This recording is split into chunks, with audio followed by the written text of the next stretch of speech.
Ladies and gentlemen, welcome to another episode of the Wrestling is Cool podcast. I'm one of your hosts, the A-tier host, here with the B-tier host, Sancho West. How you doing? Why do you have to bring in our beef that is happening on Patreon? That's exclusive to Patreon, to the coolest wrestling show on the planet. Yes, folks, over on patreon.com/SantiZap, you can find out why I am significantly better than Sancho West at pretty much everything to do with life. I'm probably a better caster than you. I'm probably better at wearing a mustache than you. Everything that you think you're good at, I'm secretly better than you at. Wow, dude, this is your heel era. This is the heel era that we're in. The Santi. Wow. Oh, yes. Yeah. Oh, we'll be talking more about that. Don't you worry, folks. Welcome to the Wrestling is Cool podcast, the coolest wrestling podcast on the planet. You could be listening to this episode 3 days earlier than everyone else over on the planet Earth, or even maybe in the International Space Station. Do you hear that there's some astronauts floating in the abyss right now? It's crazy. They're trying to save them? What wrestler could save them? If there was a wrestler that we could send right now to save the astronauts, you know what it should be? Who? Kurt Angle. Oh, Kurt Angle would be awesome. You know who you don't send? Who you don't send? You do not send Jeff Hardy, because it's like, all right, Jeff, go to help them. He'll be like, doom, doom, doom.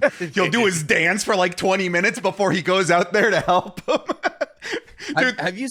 What? No, I was just going to say, I love clips of Matt Hardy getting beat up, and then Jeff's music hits, and then he has to do his little dance on the ramp first. It's part of it. Maybe he accidentally taunts, he fat fingers the taunt button. But seriously, Kurt Angle could figure out how to be an astronaut in like a week. Dude, absolutely. I got a different answer for you. Mr. Perfect. Oh, come on. Mr. Perfect is great. Oh, that gimmick was so good. The character is so good, and the wrestler obviously matched the gimmick so well as well. I love Mr. Perfect. I am right now on Patreon. We're doing a Royal Rumble review. I just watched 92 Royal Rumble. Mr. Perfect didn't wrestle in that, but man, there's something about 90s wrestling that it just hits the right chord. Granted, it is a little hokey, like the gimmicks. You have the IRS man, you have Sergeant Slaughter and things like that, but there's something about the palette and the visual of 90s wrestling. It just warms my heart. I have always thought that 90s wrestling looks like a video Early game 90s. Come to life.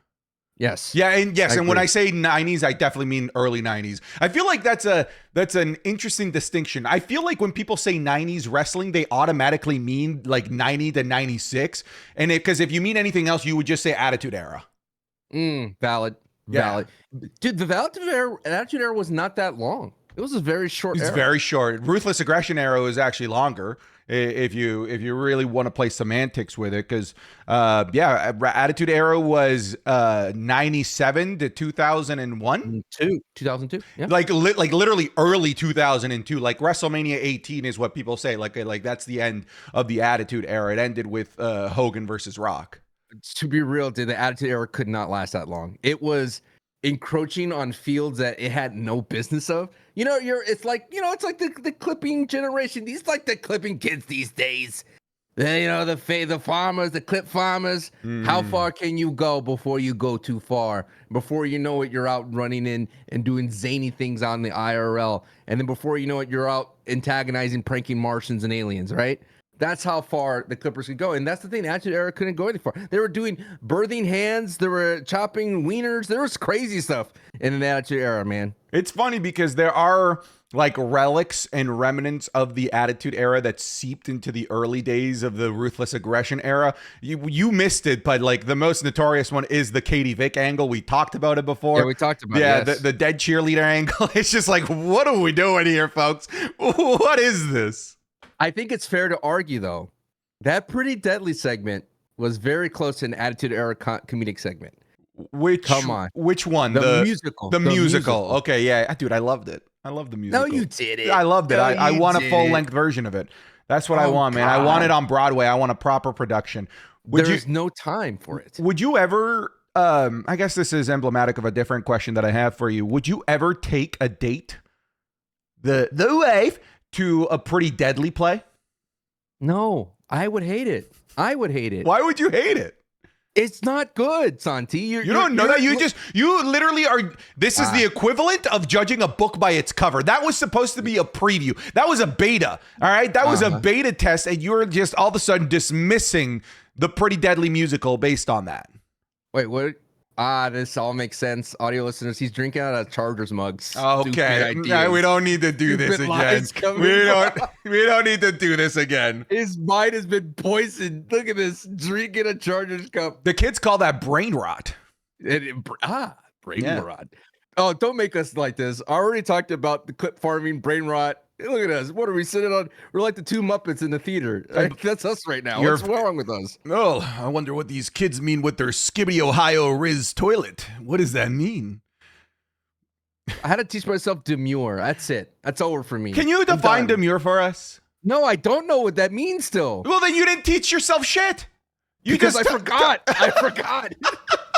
It came in my mind. It was like, oh, that's interesting. It left because it's not in my lexicon. Do you know? Okay, this is a very serious topic now. We're encroaching. We're silly shenanigans, and I'm going to bring this up now. And I think it's very important. I think it's one thing about wrestling on the internet is a lot of times people often criticize wrestling. And, you know, yes, we're fans, and we create a place to have this discourse here. The Wrestling is Cool podcast. And I always say, Santi, that it's okay for me to like someone and for you to not like that person, and vice versa. Oftentimes here on Wrestling is Cool, we play it up a little bit. We have a little ribbing, but I think it's really difficult to approach this conversation because I don't want to feel like I am whining or I am just complaining about Uncle Howdy. I think Uncle Howdy, and I've said this before, and I reached out to the people and I was like, hey, help me understand the Wyatt Six because it's not clicking for me yet. And the debut of Uncle Howdy, it showed me a couple of things and I figured out why it wasn't clicking for me and why I have some issues with it. And this is not a criticism on Bray Wyatt, the legacy of Bray Wyatt. Uncle Howdy, for me, being the first feud with Chad Gable really slowed down the momentum Chad Gable had.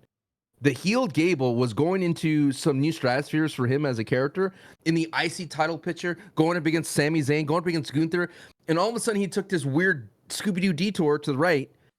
And I feel like all of that momentum of this heel Gable who is brutal against Otis, who is abusing against Otis, gets slowed down because he has to go through this purging from Uncle Howdy. And I still don't know what that means. And I was like trying to figure out, like, what are they trying to do? Just if you pin Gable as Uncle Howdy, does that purge him? Does that rectify his wrongs? Like, I was expecting him to get kidnapped. I mean, they shot him, or quote unquote shot him already early, right? In the back in Gorilla. Like, what does that mean? And for me to not get that, it just leaves me with a lot of questions with the Wyatt Six. But I don't want to feel like I'm crapping on this already, because I'm not. I'm just asking questions. I think those are fair questions as well. I mean, unfortunately, we are content creators in a space that's very, very, very trigger happy at immediately jumping at people for having different opinions than them. Right. Yeah, like, dude, how many times have I said on this podcast that I think that Roman Reigns is the top star in the WWE and that Cody Rhodes is now behind Roman Reigns? A bunch of times, right? Yes. All of a sudden, people took a clip out of context of me saying that the 1,300 and whatever day reign of Roman Reigns is overrated. And I was talking about it being overrated because of how overinflated it was. People on Twitter ran with that, saying that I don't like Roman Reigns, that I'm a PR machine for Cody Rhodes, that that was my favorite one, that I was a paid PR machine by Cody Rhodes. And then, like, the most ridiculous one is that I am the Cody truther, that I'm being insensitive to Roman Reigns' leukemia. Like, how dumb is that? Like, that's ridiculous. And I do think that we are unfortunately in a space where if you have criticisms of the Wyatt Six and Bo Dallas and the Uncle Howdy character, there will be a portion of people that will say, well, you are just disparaging the legacy of Bray Wyatt. And I think that's so unfair because it prevents proper discourse. It prevents conversations without the fear of having the mob getting their pitchforks ready to come at you for something that's actually technically irrelevant. I'm not talking about Bray Wyatt here. you're talking about Bo Dallas and the Wyatt Six and how that's not working for you. It works for me, I think, clearly a bit more than you, but Sure. I do have criticisms of it as well. Like, I thought the wig was dumb. I thought that if you have the mask, you should be able to see that mask and it be prevalent throughout the match. The hair was covering the mask. One of the things that Bo is really, really good at is facial expressions without his entire face necessary. His smiling, his laughing, his eyes. I couldn't see any of that because of the hair. And it sounds so weird, but I feel like even me criticizing the wig, somebody is going to be like, it's right. like, well, what are you doing? Like, you're burying the legacy of Bray Wyatt. It's like, no, I'm not. It's like a very basic, super surface level criticism of Bo Dallas that I have. But like, I get where you're coming from as well. Like, where does this go? How does this evolve? What is the payoff ultimately of this feud? Because I do believe that wherever it is that this feud ends it's difficult to see where to take the Wyatt Six beyond Chad Gable and American Made if we don't even understand really what they're trying to accomplish with Chad Gable. Is it to change his ways, like you said? Is it to rehabilitate him as a better person? What is the winning condition of the Wyatt Six? How do they win? Because it seems weird to give them the same win condition as other wrestlers, which is just to get the 3 count. The way they've been presenting them is like they have this higher calling, like they're trying to accomplish something bigger, that they're trying to bring about change. What is that change? What does it look like? How do we know that the Wyatt Six accomplished their goal? And it could be that we're complicated it, but that's what Bray was. Bray wasn't a character that was about the gold. I think Bray's best work was with John Cena, and he was just trying to convince John Cena that, he has the whole world in his hands, and how he was trying to make him turn heel. Like, there was a bigger in game for Bray Wyatt. And I think that's where I'm struggling with. I don't see this in game for Uncle Howdy just yet. And I think it's because it's just about the details. And that's the only thing that I like to criticize is the details, not the entire piece. I think the wig being one of the things is that, as you can see, it did bother him a lot when he was wrestling. He was constantly flipping it over, and it seemed just to be in the way. And I'm sure they're going to rectify that in the future, because that is something that is fixable. I do think that the mask does a disservice to Bo and his great work that he does when he is Bo Dallas. And the thing that I was feeling last night when I was watching it was Uncle Howdy has a feeling or a vibe of a Mankind, but Mankind was different because Mankind had this aura and feeling that he was this demented character, that he sold the same way, that he had this edge to him that I don't think Uncle Howdy has that edge to him. And when Uncle Howdy plays the greatest hits of Bray Wyatt, I think it works really well because it's a callback to Bray. But even Bray Wyatt's in-ring presence was bigger than Uncle Howdy. Does that make sense? Yeah, of course. I'm with you. Right. Like you could feel that it is definitely a fun journey and it's a fun tribute, considering it was like a year plus since Bray's passing, and it's very touching. All those parts are great. But when it comes down to, all of a sudden the American Made comes in, interferes, and then the Wyatt Six comes in, and I'm like, oh, now we're back into the regular realm of wrestling, right? Now we have to get to the finish for the 1-2-3 pin. But I always just thinking, like, would it be interesting if that's not what Uncle Howdy wanted? Maybe Uncle Howdy never pins him.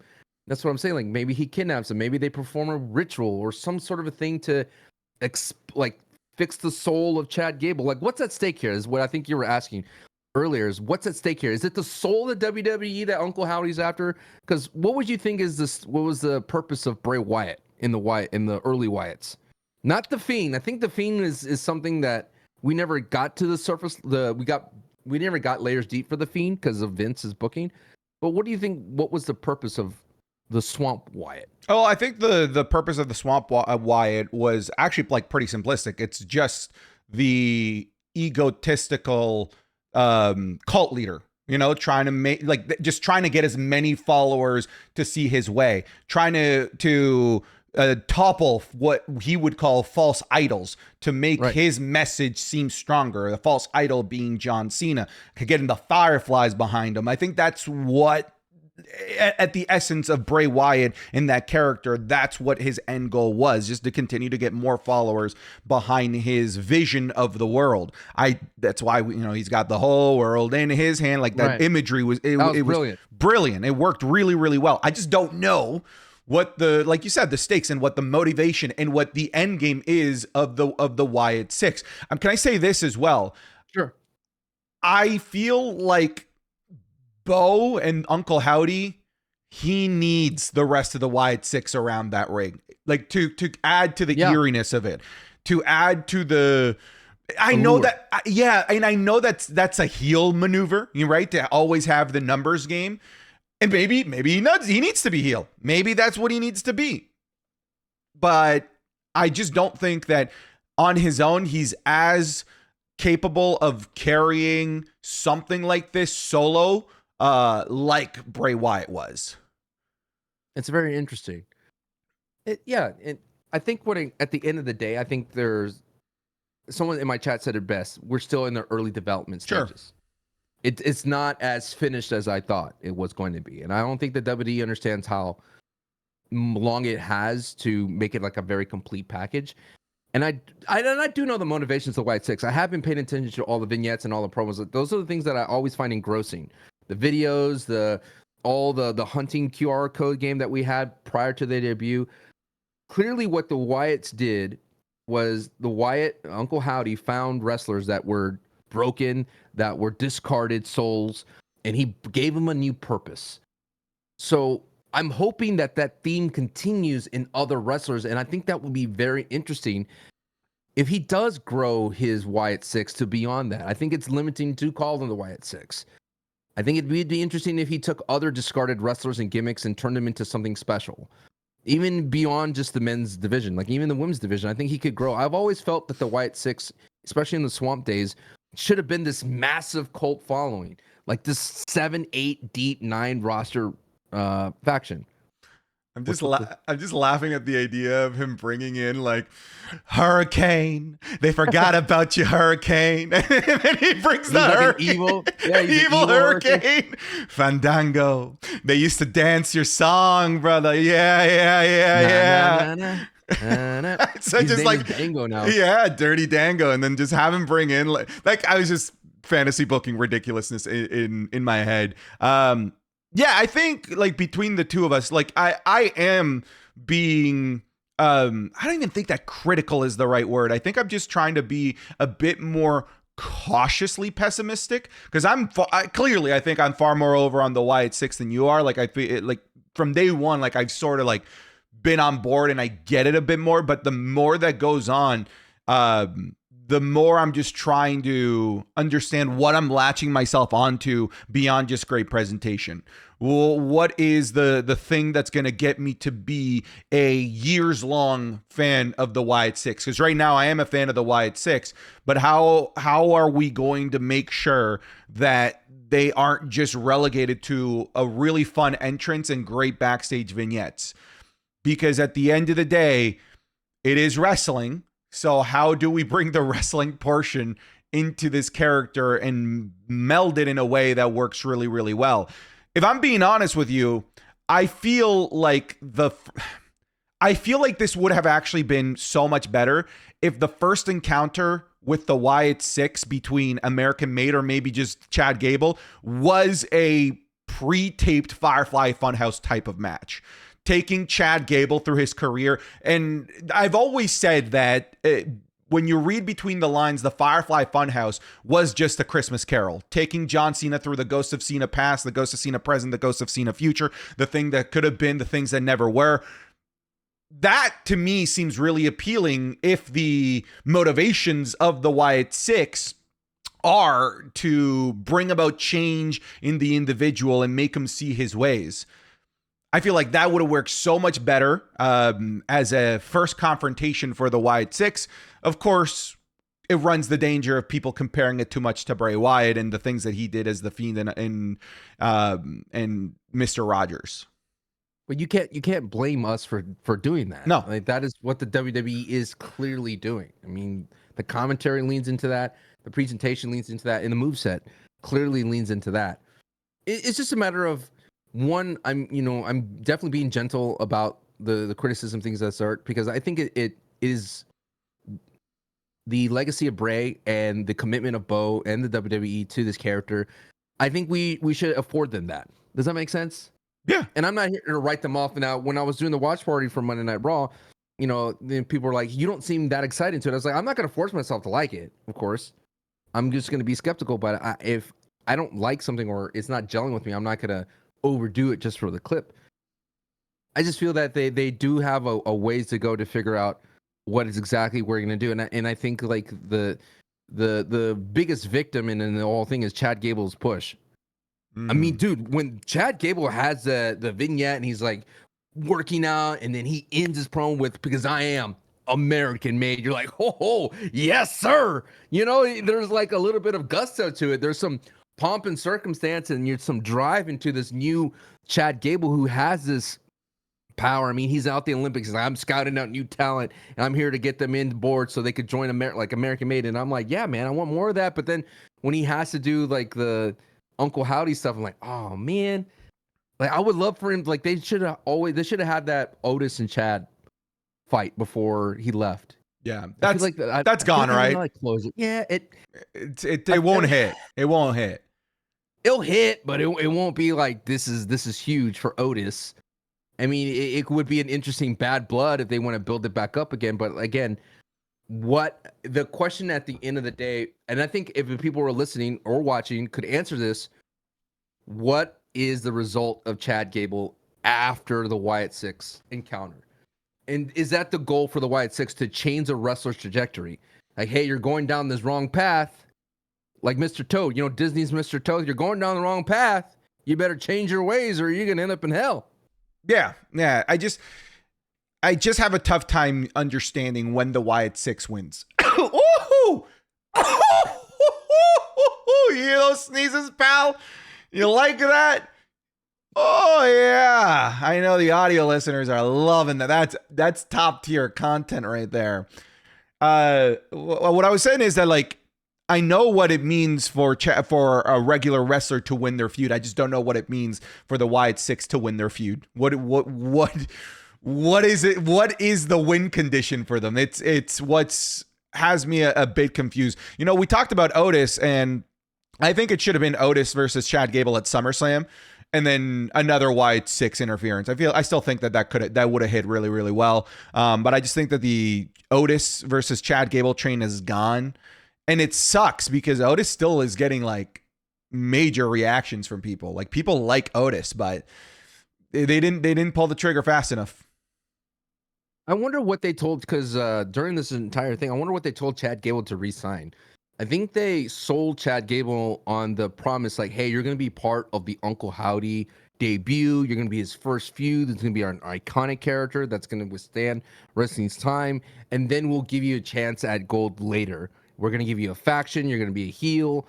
I mean, he signed like a 2 to 3 year contract. And I know I don't want to bring him contracts, but you got to say that was what promised to Chad, because he was on the doorstep of the IC title.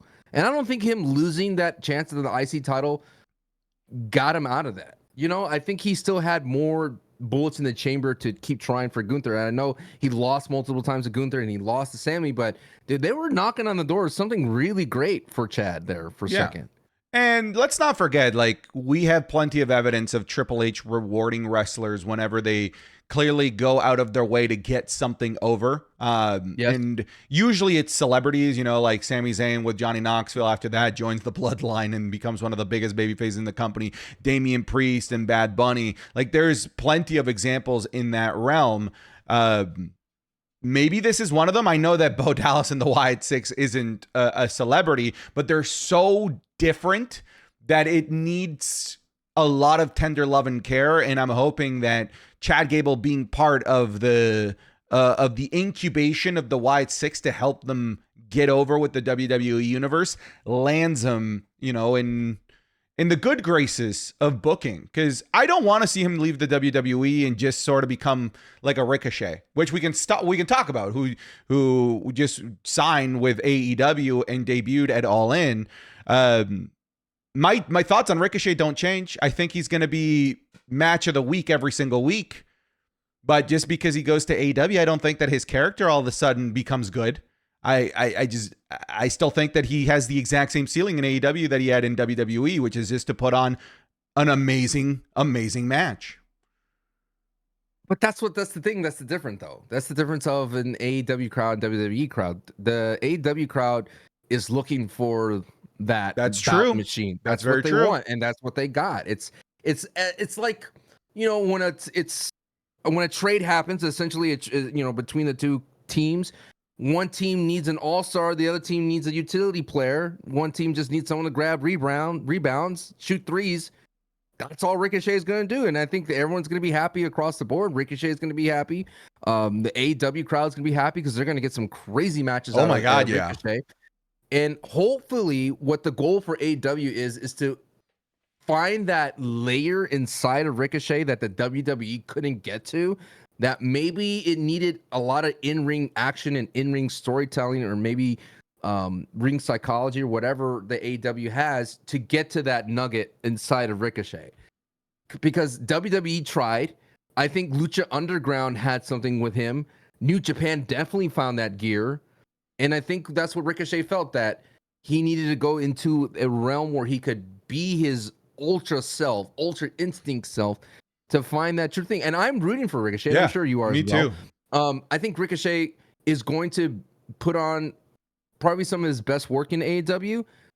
The fear that I have for a Ricochet, and I hope that he avoids this, is don't put him in a faction. It'd be cool if he wasn't in a faction, because there's not that many singles out there. And I would get like a superhero Sting-esque type of role where he saves people with his high flying ability, and he just leaves. That kind of a great feeling from him, because his ceiling could be like a Pac, right?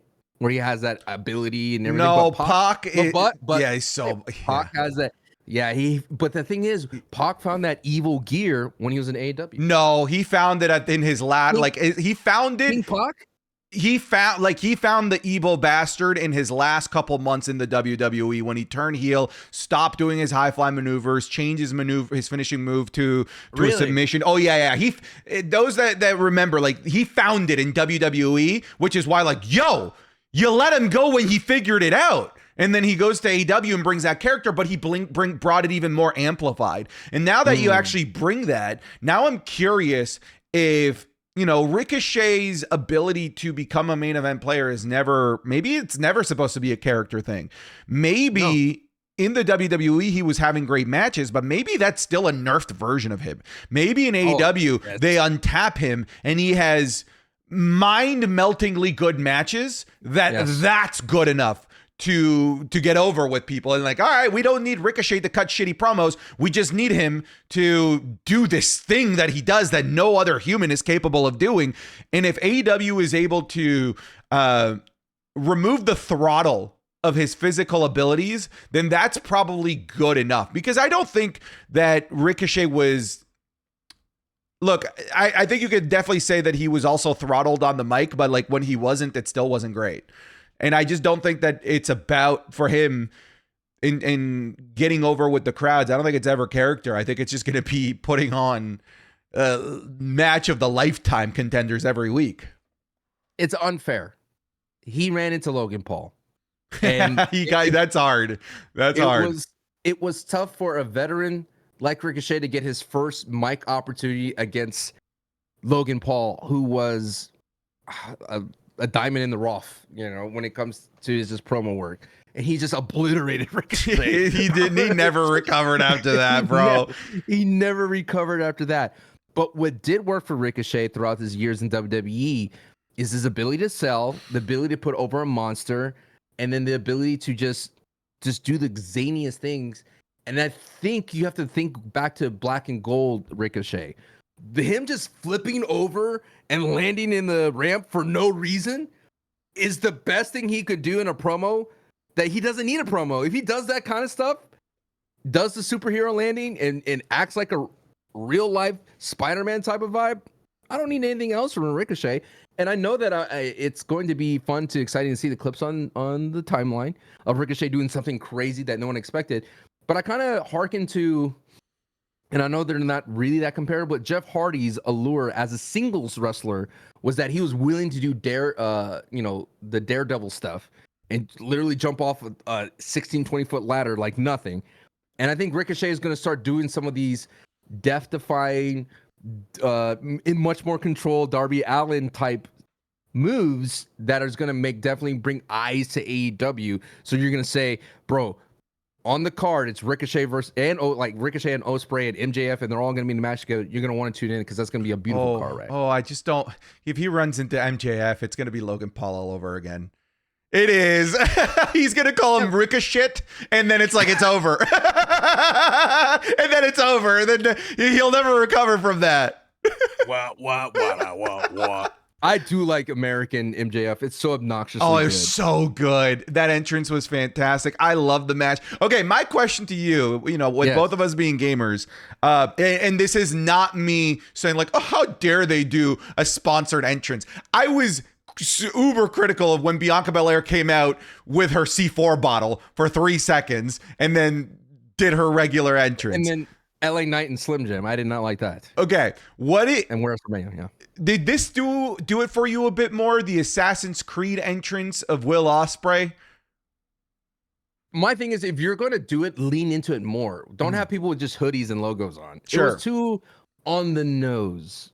Does that make sense? Like, I don't need the video game date, and I didn't need the logos. And the parkour was cool, but have them all come out as, Assassin's Creed people. Like, that would have been so sick as the Brotherhood. Yeah, dude, I was down with it. The one part where I was like, oh, you're losing me is it's like they're like intersplicing parts of the Assassin's Creed trailer. It's like, no, dude, don't do that. Like, I know, don't do that. Don't do that part. Like, if you want the commentators to advertise the game during the match, if you want like a little lower third with a little bit of the trailer, do that. Like, don't make the whole screen the freaking trailer. I felt like I really liked it, and it was a bit like too on the nose, but it worked for me. Like, hit me on the nose, baby. I'm cool with it. But it was just like the intersplicing of the trailers. Like, no, don't do that. That's too much.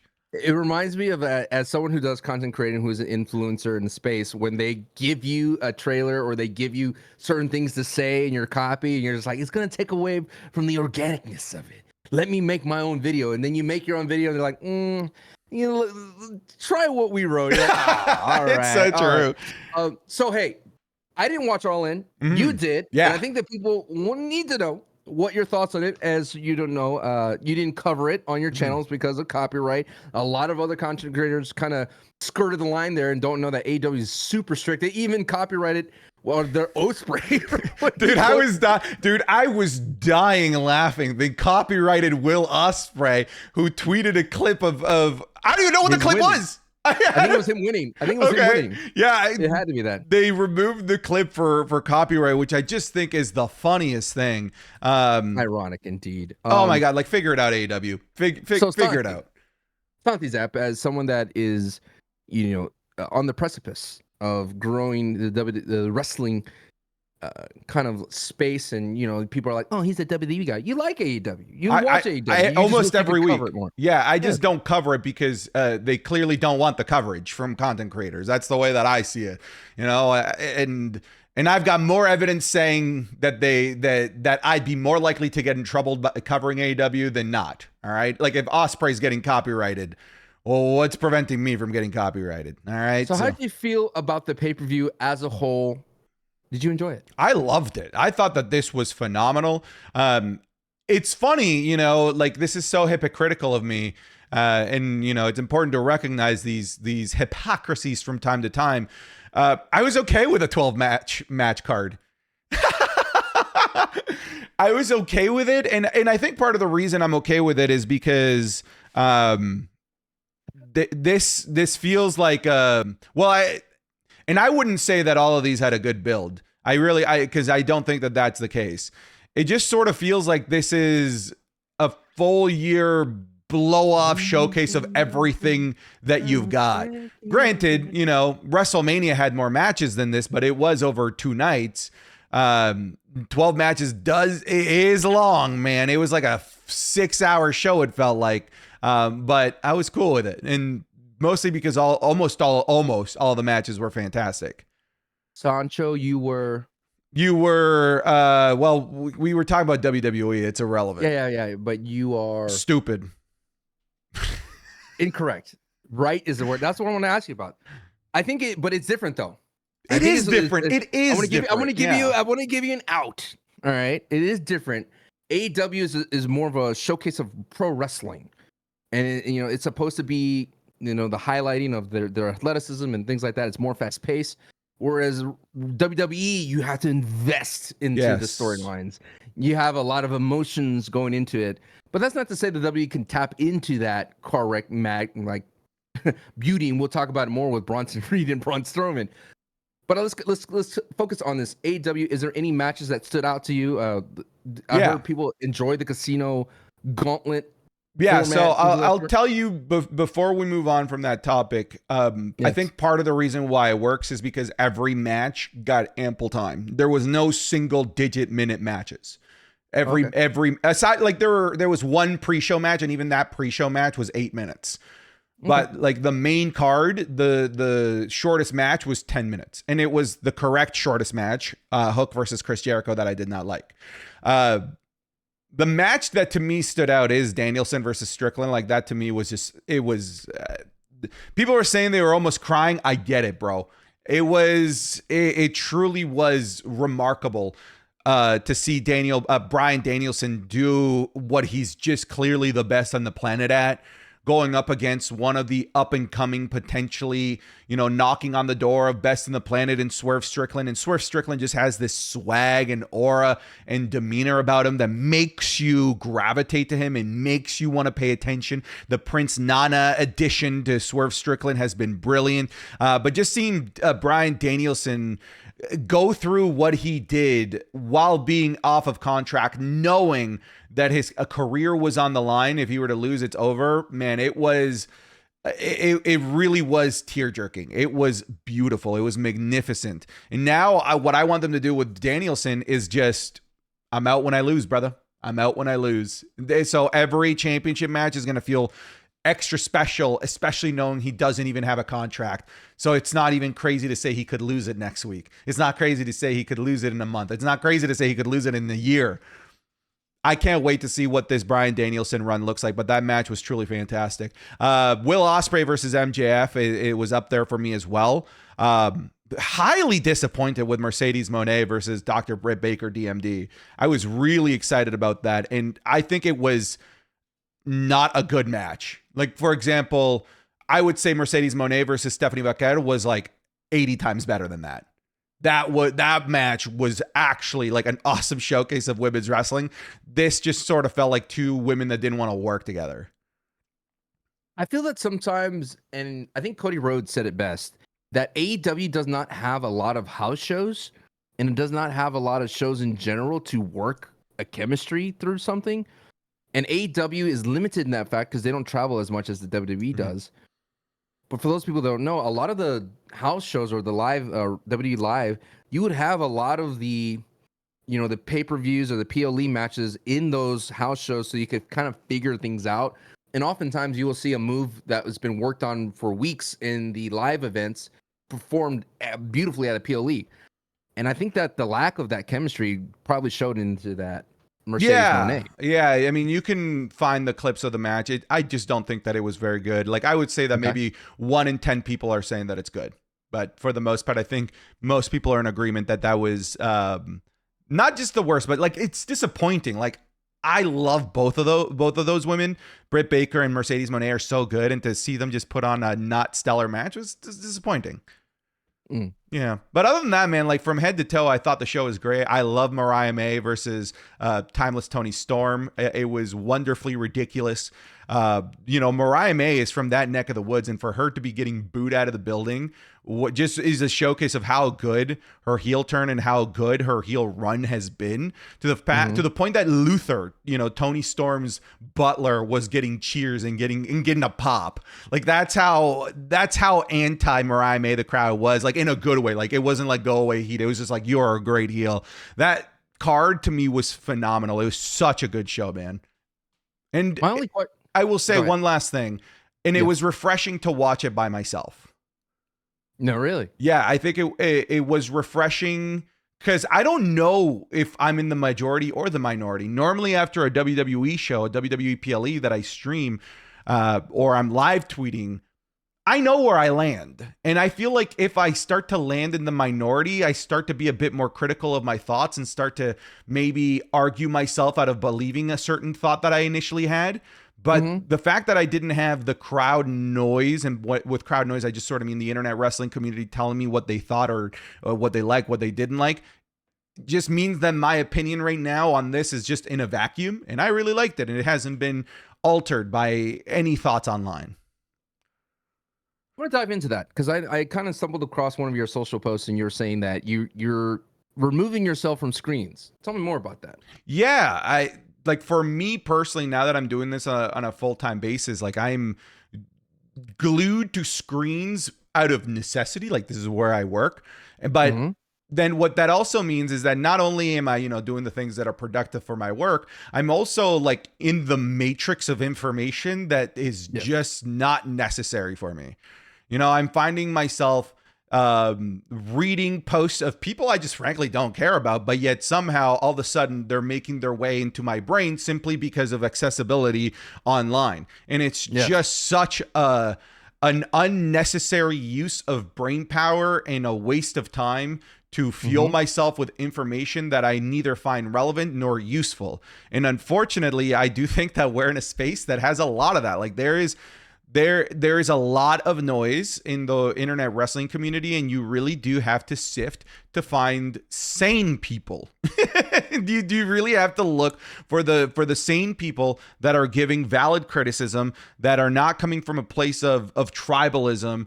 And I'm just seeing so much of that. I'm like, you know what? Like, I'm going to distance myself from Twitter. If you follow me on Twitter, you see that I'm rarely posting, and it's so nice. It really is. I'm sticking to more video related platforms.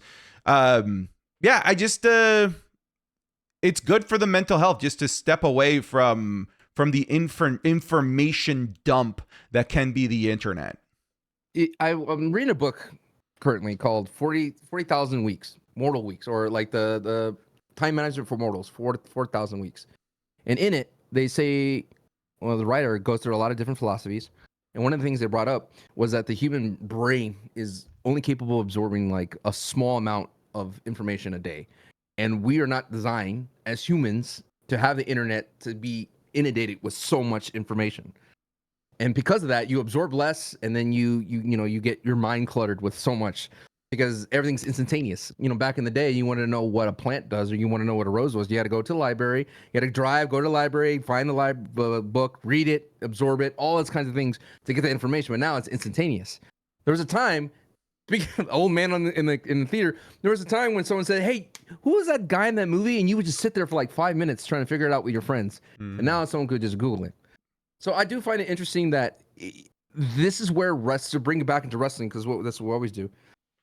I find that that's what's so hard about wrestling these days is you in that vacuum, sitting there by yourself without your lights on, without your social media reaction, without your clipping, without your live tweeting for content. You were able to absorb the magic of the AEW's All In show and absorb the magic of Bryan Danielson and Swerve Strickland without thinking about, are they burying Swerve? Are they ruining his run as a AEW champion? What's this mean for Bryan Danielson? How can they put Bryan Danielson over if he's leaving versus someone that's a long timer in Swerve who just resigned with AEW? There's so many of those questions you don't think about. Instead, you just embrace that moment of what was being presented to you in the ring. And I think that you could say like Sancho, why don't you do the same for Uncle Howdy? you hear the people are wanting to know my opinion on Uncle Howdy, so I'm kind of put in this position to give you my opinions. So I do find it interesting that, man, sometimes you gotta just unplug, brother. Unplug, man.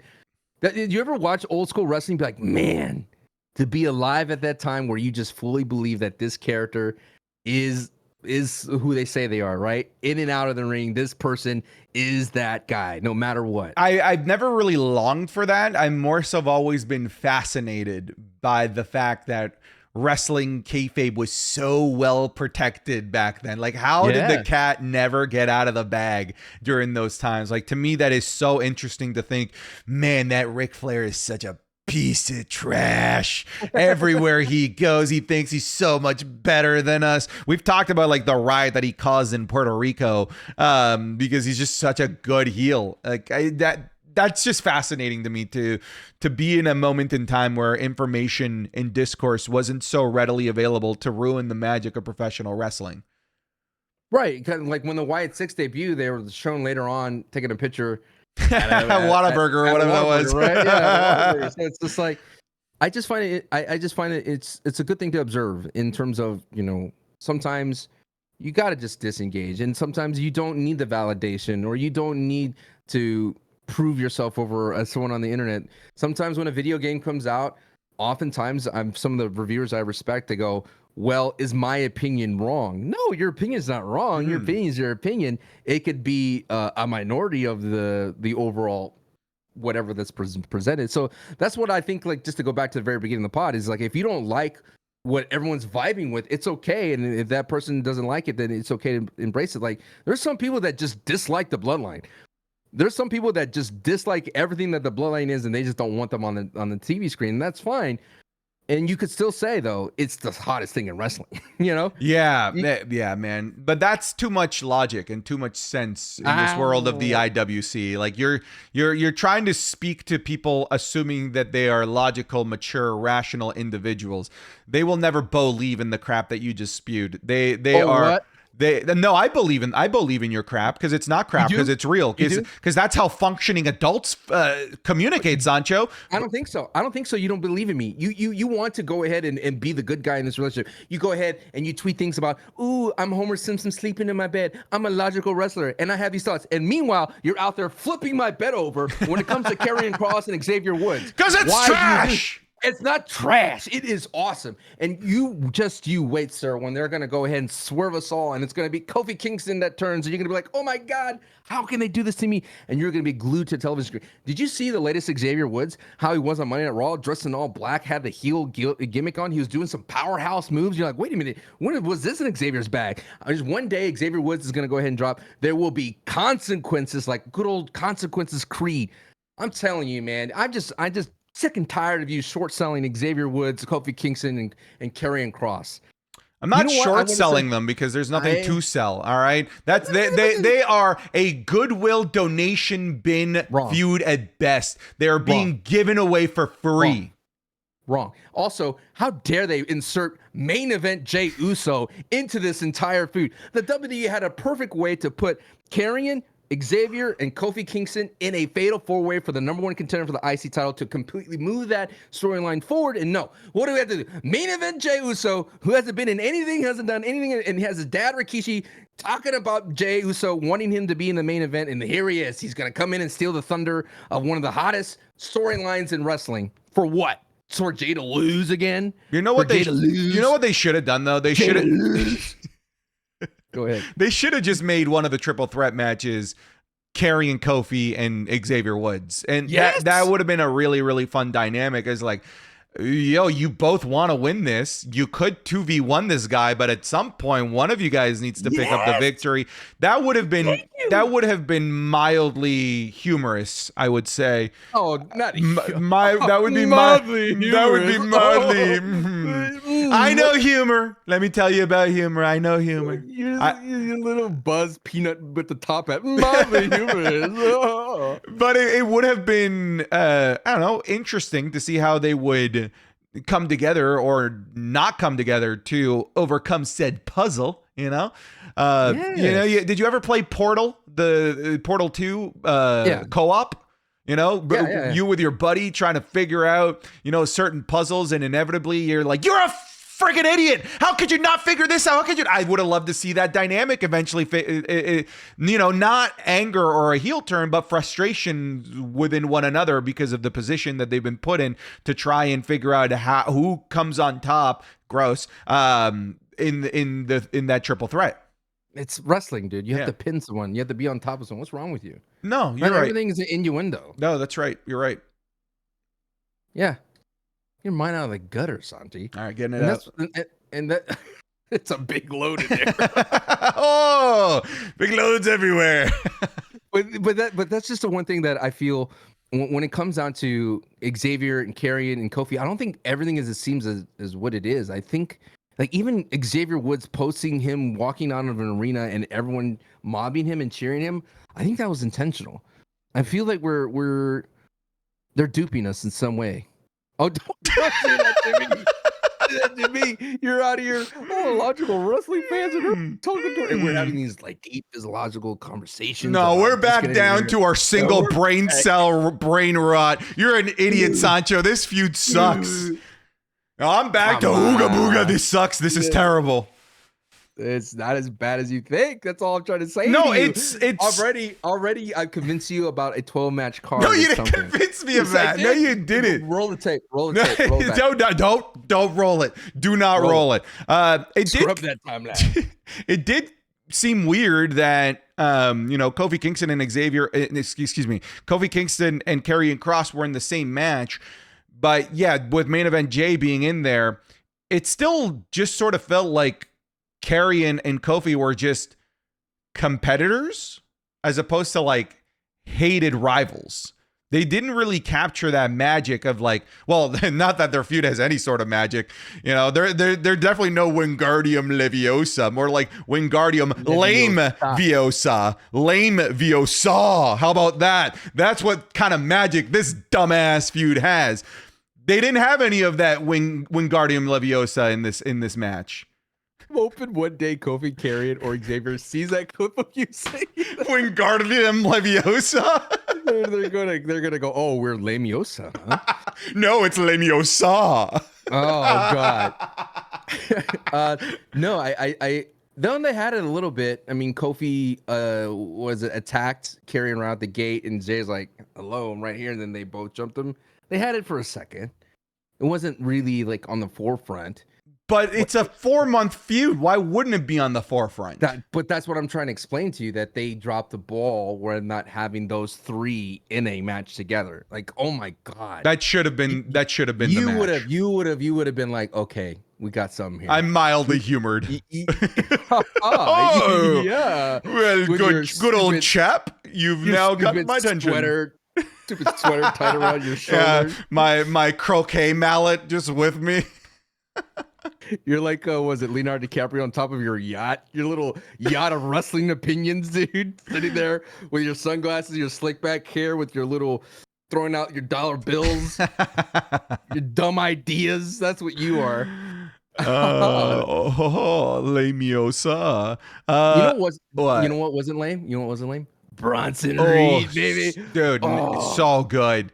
So good. Can I talk about this for a second? Go ahead. I was pessimistic about Bronson versus Braun. I was like, the magic of Bronson Reed is that he's destroying people that are smaller than him, and it makes it look like he's just this unstoppable beast.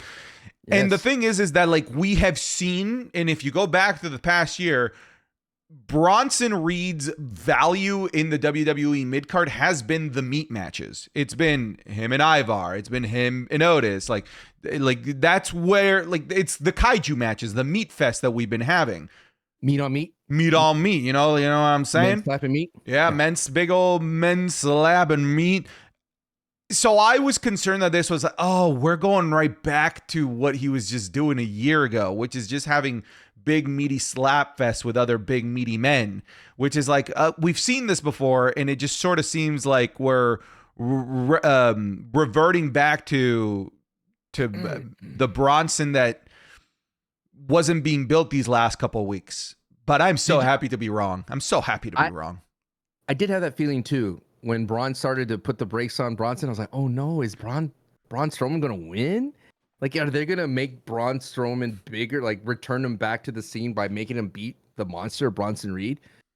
And then when the match was happening, I had that feeling. I was like, oh, no, it's going to happen. But when it went to the backstage area, like a good old SmackDown video game used to do, and when Bronson Reed just, oh, dude, he was getting ping pong wrong, but I was like, man, at least Braun Strowman's looking strong in this. Mm-hmm. I kind of like was happy that Braun Strowman wasn't crushed, so to speak, by the tsunami like 6 times. I'm glad they made a new wrinkle in it, and they had this Attitude Era segment that rivaled the final boss. Like the way it was escalating, I was like, "Oh my god!" They hit him they hit him with the trash can, camping Bronson Reed. Bam, trash can right at the gate. And then it led to the car spots, and then to the ultimate. I don't think Bronson Reed was the most to go off that hood of the car that easy. I think the sweat made him skid off the hood of the car. And he like landed on his head. Yeah, dude, that was scary. Like a guy that big free falling for 2 feet is dangerous. Right, and then I think his sweat and his wrestling gear made him go right off the hood. Yeah, exactly. And then whatever that lead pipe he hit like Bronson kind of stiff with it. And then when he threw it, it made that sound. You're like, oh my God, that was like something really good, not like a plastic thing. And then when he jumped on it, can you think about wrestling, them going to the event, looking around the parking lot, like, what can we do here? Oh, dude, you could jump off of that. That sounds great, And he jumps off of it and the car explodes. Classic. Attitude Era, dude. The little car explosion was was a little much. It wasn't as bad as the AEW destruction match. Yeah, well, it's nowhere near as bad as that. But I like how like all of the side windows imploded. Yeah. That was cool. That was badass. Real glass. All of that, man. Like that was so pleasantly, surprisingly much better than I expected. Like that was so good. Hoy. I was more than mildly humid. I was pleasantly humid. This pleases me so. But I think the best like button in it all was the commentary going, yeah, Bronson just did not want medical attention and he just walked it off. I'm like, yeah, you did. Yeah, you did. Absolute beast. And then Braun Strowman couldn't feel his fingers. Couldn't. My fingers. Adam Pearce is the worst manager ever. Dude, so bad. Where's Adam Pearce? What are you doing? It's getting to the levels of like cynical frustration on my end. It's like, bro, what why are you even here? I know you're an on-screen character, but you need to be put on a performance improvement plan, brother. Like you are bad at your job, on-screen job. You remember when Michael Scott wanted to prove that being an office worker was harder than being a warehouse worker? Yeah. That's such a classic episode where he tries to fake unalive himself and throw himself off the roof onto the bouncy house. He's so stupid. But yeah, Adam Pearce is Michael Scott, dude. Just encroaching that levels of he's not even failing successfully. And I can't even criticize Adam Pearce on the internet tongue-in-cheekly because then he might block me. Dude, yeah, that's the thing. He's a blocker. That's what he is. He takes and I don't know if he's like when he sees that criticism of his on-screen character, if he's blocking you as the on-screen character, because if it is, it's like fair enough. But if he's taking actual offense to it, that's kind of funny. To me, that's humorous. That's the most interesting thing. We talked about, crossing the lines. If I was interviewing a wrestler, when is it going to be kayfabe? When is the real person stop? Like when you blur those lines? And the same thing, if a wrestler blocks you, if Adam Pearce blocks you because I'm criticizing the GM Adam Pearce, his character, is that fair to be blocked on social media? But is it because oftentimes you're on the X and you're like, hey, these are my views. They don't represent the company. But I think wrestling's kind of different, right? Yeah. And I know from speaking to Dijak, Mincer, and Mace that they vanity search themselves as well. They like look up on Twitter what people are saying specifically about their name, and that's how I got blocked by Ricochet, because I tweeted I didn't even tag Ricochet. I was trying to give a compliment to another wrestling YouTuber, Simon Miller. Why? Here's why. Because he cut an awesome promo, and I just said, how's the wrestling YouTuber Simon Miller cutting better promos than Ricochet? I didn't tag Ricochet. This man had to have looked himself up on the Twitter search bar and found what I said and blocked me for it. And you were a lot smaller of a content creator then. Yeah. You weren't like, you didn't have the big platform. No, and correct. I could just see him reading that and going, That's fair. No, and like I get it. I'm like, What was it? Was it comment blocked by Shawn Michaels? He doesn't even know why. Yeah, Conman was blocked by Shawn Michaels, which is so funny. Yeah, you know what I find cringe? This is a different side conversation about the internet wrestling community. Wrestling accounts that take pride in getting blocked. Yeah. It's like, dude, you're a loser. I'm sorry, you are. You're a loser. The biggest loser I've ever seen. And I know losers, and I'm looking at one. It just reminds me when people walk into my stream and go, ban me. You're like, why? What? Like, I don't understand. I'm just trying to. I always see when I stream as like a house party. And then, or when I enter a conversation as like a house party, it's like, don't write something to me that you wouldn't say to my face. Yeah.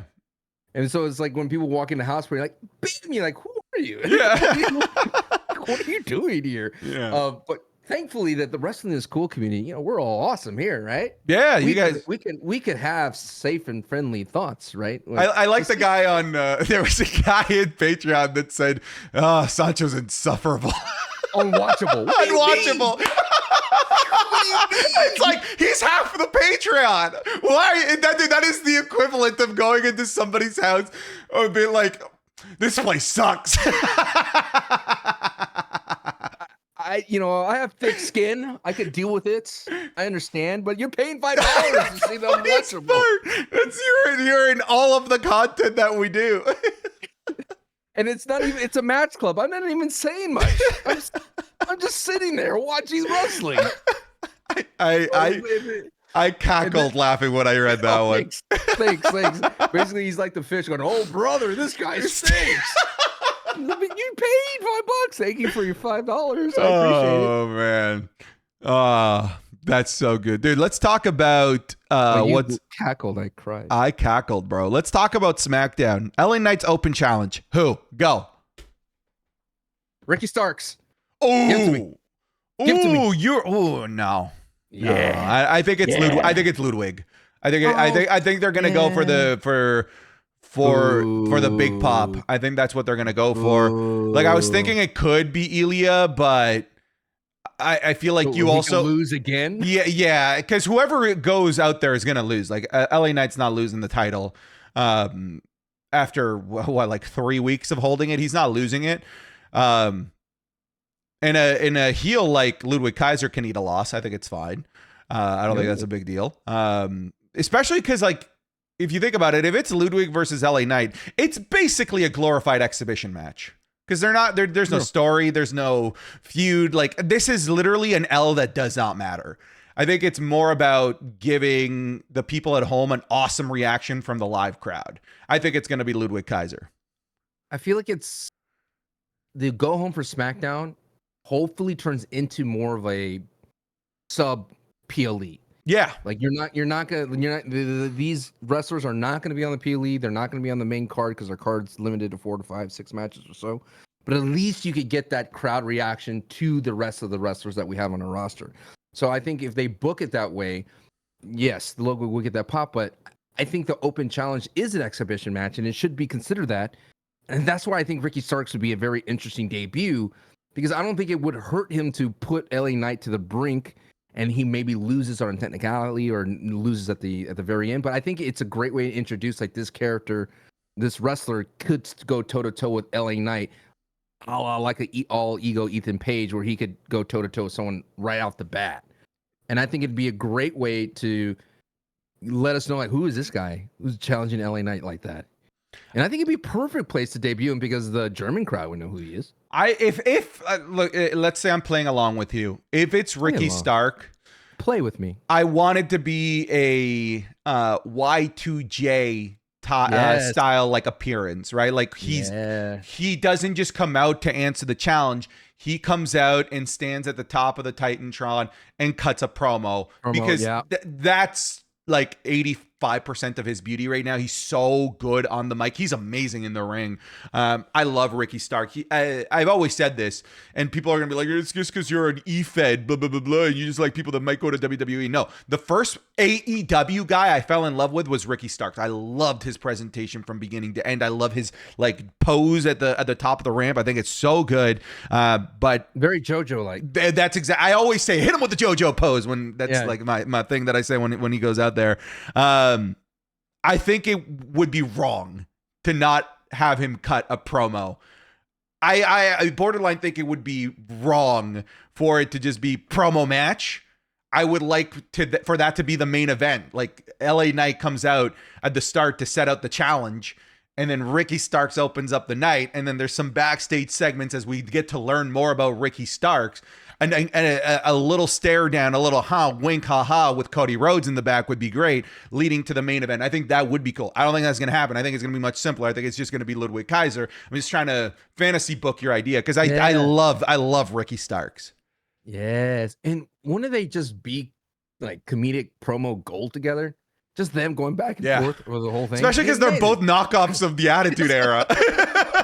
With their mic skills, they're literally just both knockoffs of the Attitude Era. They're just reimaginings of The Rock. They're The Rock remastered. It's like a Pokemon, a version of The Rock. Sure. You know? It's a little offsuit. So, I mean, I would love to see that. I don't think that's going to happen. I think it's going to be Ludwig Kaiser. I think it'd be kind of cool if it somehow turned into a triple threat. If it was Ludwig Kaiser, LA Knight, and Ilya Dragunov, because Ilya Dragunov is also from that neck of the woods. Ilya Dragunov is getting World Heavyweight Championship opportunities in the house shows right now going on against Gunther. And apparently they are legendarily good house show matches that we're not getting here. So obviously they're using Ilya in these house show matches because of the value that he brings, because of the area that he's from. So why not do it here as well? I find it interesting that they don't have a venue or a service to pay for to watch house shows on the internet. I would pay an extra. I would pay.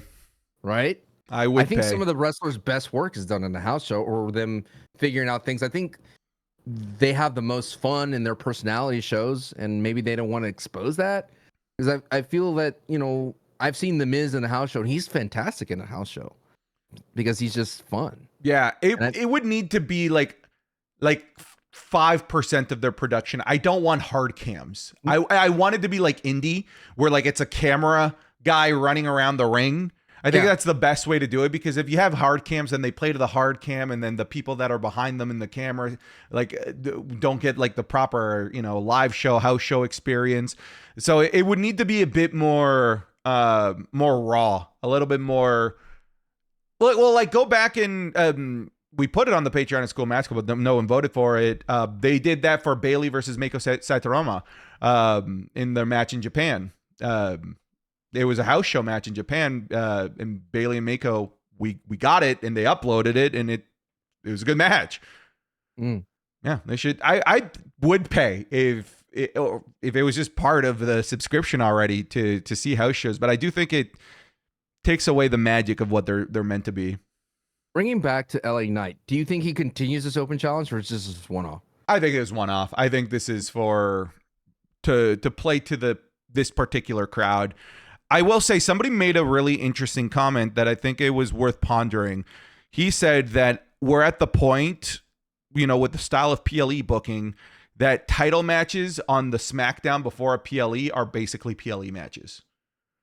That's what I just said. Yeah. Yeah. That like the LA Knight title match, when we had like the DIY title matches going into SummerSlam, going into Money in the Bank, like they're basically PLE matches, just like you said, you know, like almost like the pre-show, but like better matches because they're typically really good. Well, because the WWE is double dipping. They're double dipping that crowd. Like, ooh, how about we make you pay to attend a SmackDown? Whoop. Make you pay again to stand the PLE. Boop. Double booking that venue and selling out back-to-back nights. Yeah. I mean, it's a good strategy. You would be tempted if you were there, be like, oh, go see SmackDown. Why not? Yeah. And then to go again the next day to watch Bash in Berlin. It's like, it's an easy 1-2 punch for them. It really is. And when I went to SummerSlam, I had tickets to go to the SmackDown the night before, but again, my flights got delayed, so I couldn't go. And that's when the Bloodline won the tag titles. So they are very clearly doing PLE level matches and booking in the on the SmackDown go home to every PLE. It seems. I mean, they've done it for the last like 3, right? They're getting there. I'm hoping they do that more. As someone who's been reviewing SmackDown critically on the Patreon, on the Wrestling is Cool Patreon, which you should definitely check out because it's the premier A show. It's something that it's really cool to observe that they're figuring some things out with the SmackDown. And also I've noticed that they're picking up the pace with everything that they're doing. Like their segments are short and quick to it. Their backstage segments are fast, and the wrestling is quick and fast, and it's exciting to watch SmackDown. The only part where it slows down is when it gets to the Bloodline. It's like that's where they take their time because they know they can. They could have those long entrances and everything. One thing I will really want to kind of highlight, I know it's not on our rundown here, is Randy Orton probably cut his best face promo I've ever heard in his life. They're so good. It was so good. It was such a good promo. I've always said Randy Orton doesn't get enough love for his promos, but him talking about like what the World Heavyweight Championship means to him, how he was the youngest, the last ever of the big gold belt that was recognized, the fact that he was a prick when he was young because he felt indestructible, and that's the one thing he has in common with Gunther now, that Gunther's also this indestructible prick. But the difference is that Randy got humbled and Gunther's never been humbled. I thought it was great. And that he was going to humble him with the 3 most dangerous letters in the WWE. R-K. Oh. That was Randy waiting for the crowd to say it. Randy was trying to sign that sign. He was just like, "Come on, kid, you gotta have the marker ready." Then Yeah. he was just like, "Take the sun back," and the kid was like, you know. Randy was trying to do a nice thing. I like face Randy. I'm excited to see where he goes. It's interesting to me to see that he will never be booed anymore, even when he becomes a Legend Killer heel. He's at that stage. He won't get booed in Berlin. I'm confident in that. No, like he's like, I was walking into the hornet's nest. No, you're not. They're not. You're universally loved, brother. You just accept it. It's what it is. You're gonna put him down and they love you, Randy. No, they don't. They love you, Randy. They don't love me. They love you, Randy. One thing I want to talk about is now we talked about Randy, and you kind of mentioned a little bit that Ludwig could take an L. See, who can take L's around the WWE and they won't lose their aura, they won't lose their allure. But who needs W's right now more than ever? It's like kind of like a heat check. Sure. You down to do this, Santi? Yeah. Hit me. All right. Santos Escobar, does he need a W or can he take more L's? I think he can take L's. Really? Yeah, Just I think he can eat L's for a little while. Yeah. All right. Ilya Dragunov. Before that, it's mostly Yes? because like, what do they do with the wins? Ooh. Of Santos Escobar? What are they going to do with those wins? Well, that's what I mean. Like when they had that vignette, he's like, "It's time to take power, and I'm going to win, and we need to remind everybody what Legado is all about." I'm like, do you? It's like when Pure Fusion Collective's just like, we put Raw on notice. Did you? You've lost every week. well, the thing is, like, I feel that the Legado and the LWO have been put in a place where the draft really messed them up, man. I mean, LWO came back and I thought it was cool, and I thought they had a great match against Judgment Day. But as you can see, it's just like, well, where do they go from here? The only reason why LWO and Judgment Day work is because it's Ray and Dominic. Yeah, pretty much. All right, you said All right. Ilya Dragunov. Yes. He can. He has been on TV for a long time. I know. Okay, I don't think he can eat. No, I think he can eat an L. I think that. I think he's got a bit more runway than people are giving him credit for. I think he can eat a couple more losses, but we're starting to get to the lower health bar of amount of losses that he can take. Oh, chip damage. Yeah, okay. All right, on the same boat, Jey Uso. Like right now, bro, I don't think he has to run the gauntlet. I don't think he can be eating losses. Like at least not until he runs into Braun Breaker. And even at Braun Breaker, I think I bet you it's going to be a Jimmy Uso related loss.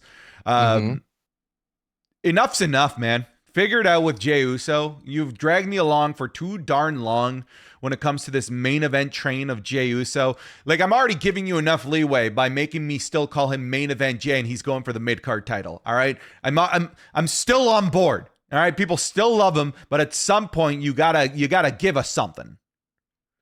Damage control. They can eat a loss. I think they'd be fine with a loss. Depends to who. If it's to Pure Fusion Collective, then maybe no. But I think they could, like, if they were to go up against Unholy Union and lose, I don't think it'd be the end of the world. Okay. Kevin Owens. Yeah, he can eat a loss. It's It's because right now the end. He's about to. Yeah, because yes, he's about to. You're 100% right. Because right now the end goal that I'm seeing, at least as a fan, my interpretation isn't Kevin Owens winning. It's Kevin Owens. I gave him the singular. Kevin Owens tapping into heel prize fighter Kevin Owens. That's the payoff for the fan of Kevin Owens. It's not him winning. So I think he can take L's. Okay, the last one for today's can they take an L or they need a W? Austin Theory. Oh, he needs a W. I really believe that he needs a W. I want to talk about this potential babyface turn too. But I was segueing you into yeah, that's a great segue. My little... If the plan is for him to become babyface soon, then he can't go into that, roll into it as a loser. I think he needs to start piling up some wins. I think I'd like to see him, if it's going to be in the tag team with Grayson Waller, to pile up some wins because of Austin Theory's work, or in spite of Grayson Waller's, negligence or whatever it might be. I think the Austin Theory face turn is such a fascinating position right now. And this is like one of the perhaps quintessential examples of just let Triple H do his thing. I know it's taken a long time. And I don't love it when it takes this long usually. But people were calling for the Austin Theory face turn as early as the debut with DIY, right? Yes. Yeah. Mm-hmm. With Johnny Gargano calling it out, he could have turned face. And then he would have been a face whose interactions, his ceiling interaction at that moment would have been with DIY. That puts him in the mid card, in the tag team division. But now Cody Rhodes pointed it out. Cody Rhodes said, what's going on here? Dude, why are you still the way that you are? How do you not see X, Y, and Z? Now, if it's Cody Rhodes calling for the Mama Rhodes for the face turn, if Austin Theory were now to turn face, now all of a sudden he's in a program and in a conversation with Cody Rhodes, with Kevin Owens, and now all of a sudden this face turn has him in the potential to be in the main event.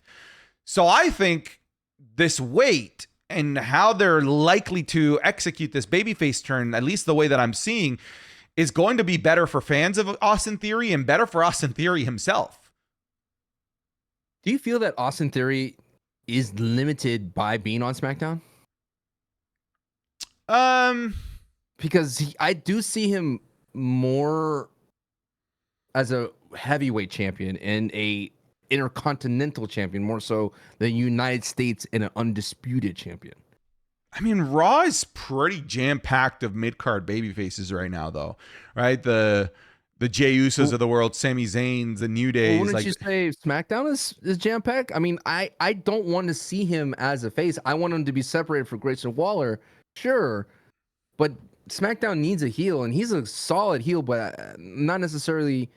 I don't want him to be like the Austin Theory heel where he loses and jobs out to celebrities, and anytime that a legend comes by, he jobs out to them. That's not the Austin Theory we need. We need like a proper heel Theory, not necessarily a proper face Theory. I disagree. I think that it's the time for a babyface Theory. I think it's time to let this guy expand his repertoire. He's been heel Theory his entire career in the WWE. Okay. I just don't see how just separating him and having him keep the same character, because we've seen him separated from Grayson Waller before. We have. And then he got mauled by Cena and he didn't really recover since. I think it's time for a facelift. On the mic. Okay. All right. I know what you're doing here. I know what you're doing. I know what you're doing. You're like, don't forget he beat Cena. Shut up, Sancho. I know what you're doing. I am trying to tell the truth here. History doesn't lie. Theory beat Cena in front of the Make-A-Wish kids, by the way. That was crazy. I still can't believe that, in front of the Make-A-Wish kids. I think we need a literal and theoretical facelift for Austin Theory. I think we need to see him go in a different direction, not just with who he surrounds himself with and Grayson Waller. I think he needs to go solo. I think I think he needs to be a babyface. I think we need to see something different. What's the ceiling then? Oh, well, like the ceiling of an incredibly athletic, handsome, jacked young guy in the WWE that's still in his 20s is technically like limitless. Like, I just don't think that I don't know what the ceiling is for an Austin Theory. They tried to push him to that ceiling really, really early, but this guy's still only 27 years old. And one of the best workers in the ring right now, in my opinion, especially in terms of selling. I think the ceiling could be world champion material within a few years. I really believe that. So Santi, right now you're in the lake, right? You're a little fish swimming in the lake. Something poops right down in the water in front of you. Oh, what's that? You say. And then I say, if you give this much room for Austin Theory to be a face, why can't you give this room for Xavier Woods to be a heel? You're telling me that Xavier Woods can't be a heel and actually do something? Huh? You don't want to see what a heel Xavier Woods can do? Weren't you not impressed by the moveset that happened earlier? You just sit there and you look at your spinning belt thinking that it's going to give you the answers to life, that it's going to hypnotize you to figure out, and hopefully it hypnotizes you to see the ways that a heel Xavier Woods should be done, because we haven't seen it yet on the main roster. Still dangling there. We've seen it. We've seen it where? Like 10 years ago. That doesn't count. Him coming out one time, cutting a promo, and then having like maybe like a month or so where they're just booing him because they don't necessarily hate the New Day. They just don't want to see the New Day. Because they came out with gospel robes, and come on, dude. No one wanted to see it. I loved it. I wanted to see it. No, you did it. Yep, I wanted to see it. I wanted to see it. And you're telling me that the Yep, I am. Them being overly positive and trying to force it on people wasn't good? Am I allowed to comment on this? I don't know. I'm off the train. What is that? Are you tickling me? The bait. Take it. Come on, man. I'm just, dude. It could be a filet mignon of a bait, and I still would not bite on that. That feud, it's not working for me. Okay, but what's the ceiling for a heel Xavier Woods? Fantasy with me, all right? Sure. Play fantasy with me. Yeah, I think like the Speed Championship. Oh God! Come on! I can't with you. Look at it. I want a D&D with you. You roll a nat 20 to not do. I get it. Whatever. Couple of runs on WWE main event, not the main event. Jesus. God, no, look. The moveset of it, dude, that match was great. The Xavier Woods triple threat was way better than Kofi's triple threat. Look, I'm not interested, but I could be persuaded if things get better. I could be persuaded.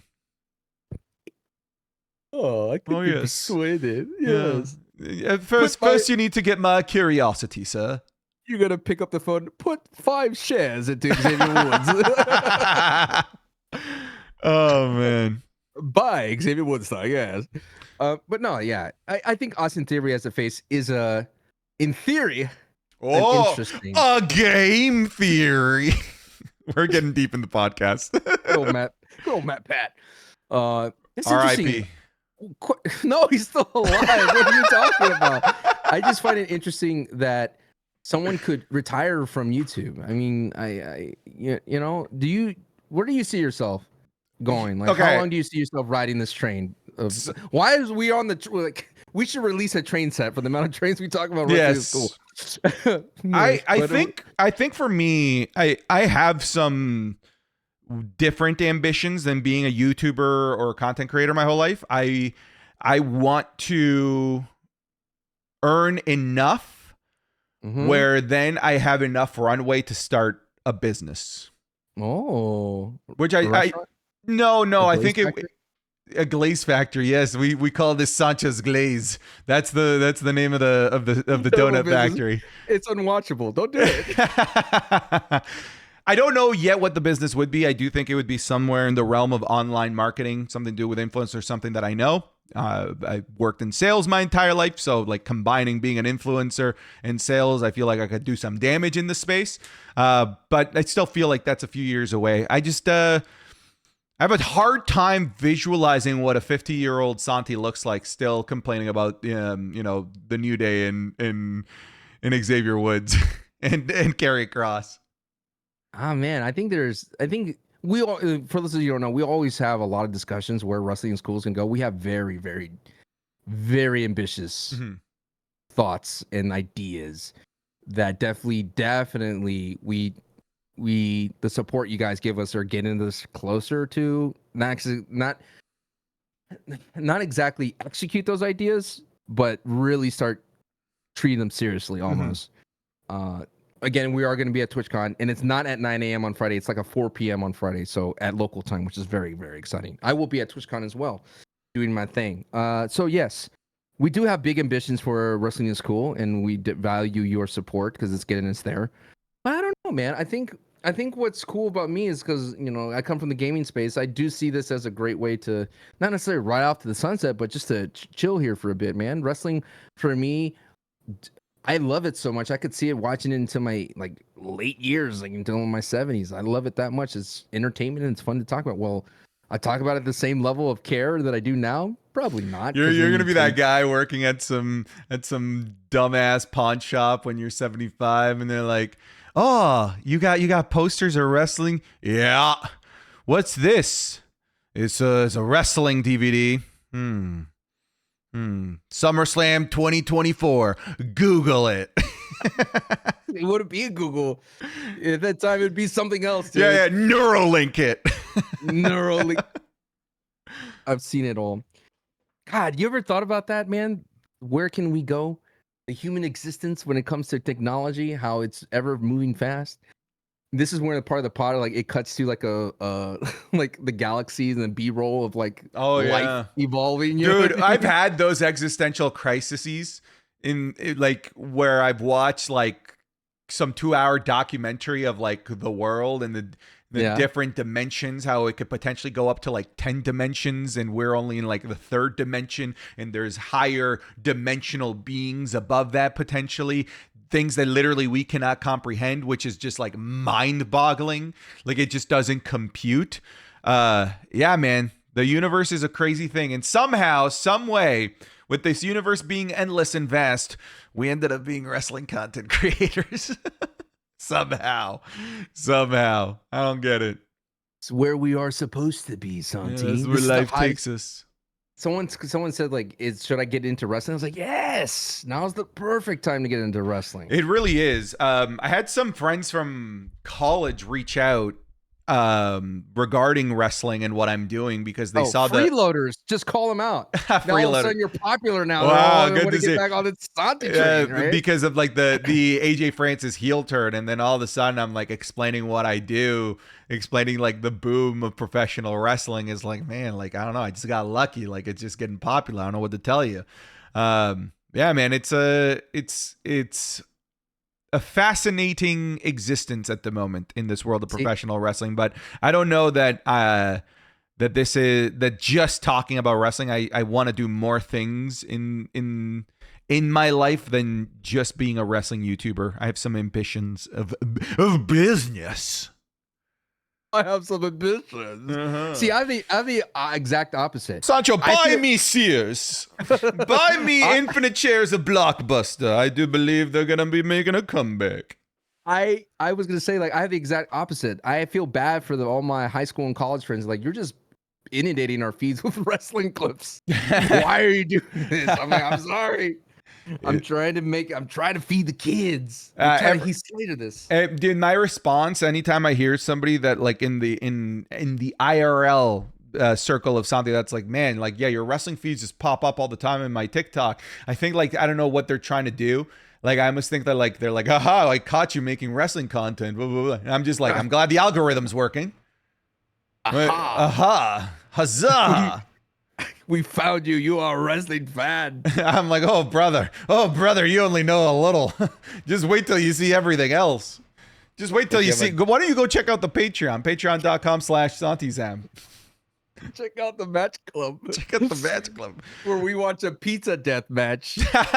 Dude, I'm so glad people were not mad about that. Hey, listen, before we wrap things up here, Kevin Owens, Bash in Berlin, does he need to turn heel? What do you think is happening here? I think you kind of hinted at it. I think people, I don't know, man. I think it's interesting that the WWE actually called it out. They used Austin Theory and Grayson Waller as a vessel to call out his heel turns. Exhibit A. They even had Exhibit A and Exhibit B, and then they didn't even show Chris Jericho. I was like, what? They showed Chris Jericho. I didn't know that they were willing to do that, and they did, which was a fun surprise for me. Because that was one of the greatest feuds that never had a main event, and that actually kicked Jericho out of the WWE because he was frustrated with the upper brass. I don't like Kevin Owens turning heel to me would be like understanding the what's the word I'm looking for? When you're telling a joke, you know the punchline. The punchline. And that's been the joke all along. It's like we know that he's gonna turn heel. And I don't know, man. I like the idea of Kevin Owens not being a heel, and he could still be the prize fighter. But maybe Kevin Owens wants to be heel. Maybe that's his wheelhouse. And again, SmackDown does need heels, and he'd be a great heel. Would be because when he turns instantly heel, then what does that mean? Does he keep going after Cody, or does he go after LA Knight? Because those are only two options for him at that time, right? Yeah, pretty much. And he can't go after LA Knight because technically he's, according to your power levels of Dragon Ball Z, he'd be higher than LA Knight, correct? Yes. So is it necessary for him to turn heel? No, because there's still work to be done with the Bloodline. I think you hit it on the head. The Bloodline, right there. I think that the heel turn, if it happens, is if we get Cody Rhodes trying to team up with Roman Reigns, trying to make peace with Roman Reigns. Because Kevin Owens has been fighting Roman Reigns for literally 5 years. If there's anyone that hates Roman Reigns justifiably, it is Kevin Owens. And I would love for a lot of the teases, but it never actually happening. But then Cody Rhodes does something where all of a sudden the heel turn is actually justified, because he's never really had a properly justifiable heel turn. It's just he's a piece of crap, right? Well, It'd be an interesting moral dilemma if now all of a sudden the fans can see you're right. You should be attacking Cody Rhodes in this scenario. This is a guy that's making friends with the enemy. It would almost remind me of the Drew McIntyre heel turn, when all of a sudden it was just him being like, why are you guys all making friends with Jey Uso? This is a guy that's been making our life a living hell. He was part of the group that screwed all of us. How is he all of a sudden just smiling and you guys are all cool with it? And at least for me, and I think you as well, we were all like, yeah, you're right. This is in that justifiable heel turn where you can now sympathize with that character is, I think is something really, really unique to WWE in recent years. They haven't done a very good job of doing the sympathetic and understandable heel turn, but they've done it really well recently, and we have a great example of where it could lead to, which is riches for Drew McIntyre. And I think it could lead to a reinvigorated career of Kevin Owens if he isn't this just comically bad heel where he's just the guy that you sort of get, and maybe he gets to comically evil levels like Drew McIntyre has. But it could start a really unique run in a really refreshing type of Kevin Owens that we haven't seen. He laid the groundwork for that. He did say, Cody Rhodes, all those people deserve it. Hey, Cena did not deserve it. I called that out numerous times where he kept saying, Kofi, I shouldn't have done that, but everyone else deserved it. And I kept yelling, what about Cena? What did he do? Can we just go one episode without you waving your Cena flag? We cannot. Now that I've got the title to spin, I will continue to spin it until the end of time. You should put that on your tombstone, and so when people walk by, they could spin it. Oh man, what if it's no, I'm thinking of how I can make my tombstone more interactive, and I think that's a QR code. Those are pretty cool. That you QR, scan it, the video awesome. Pops up. Hi, I'm Santi, and I'm dead. If you see this, clearly. The humor in it all. I think Kevin Owens is in a good spot. I think KO I think he's needed as a heel though. And I think that because of the SmackDown brand split thing, he's needed as a heel more than anything. But where does he go? I don't know. I don't know. That's why I feel that you are correct in this aspect that they're doing this not for a Cody feud or a Cody, it's not about Cody here. It's about Kevin Owens more than anything. And they're just using Cody to be that guy that is the what's the part? It's the agent, the cleansing agent. Yeah. That's going to brittle away this facade that Kevin Owens has been, and they're going to reveal the true KO. I think it's interesting that it's been done through Cody Rhodes and not a Sami Zayn, because it's usually Sami that brings that out of Kevin. That is very true. Oh, we're gonna say that for our podcast, right? We're gonna do a bonus podcast. Yeah. Berlin. Yes. There's gonna be 2 episodes of Wrestling is Cool. This one, like the main one, and then a bonus one, much shorter. But it's just about talking about Bash in Berlin. And the reason why we don't talk about Bash in Berlin in this one is because this goes out to free feeds literally like 12 hours before Bash in Berlin. So we want to make this as, you know, as valuable for as long a possible amount of time. And so we're going to talk about Bash in Berlin in a different episode that publishes sooner. I'm surprised Cody Rhodes didn't save Roman. Roman got destroyed. No Cody to save. No Cody. Interesting. Cody.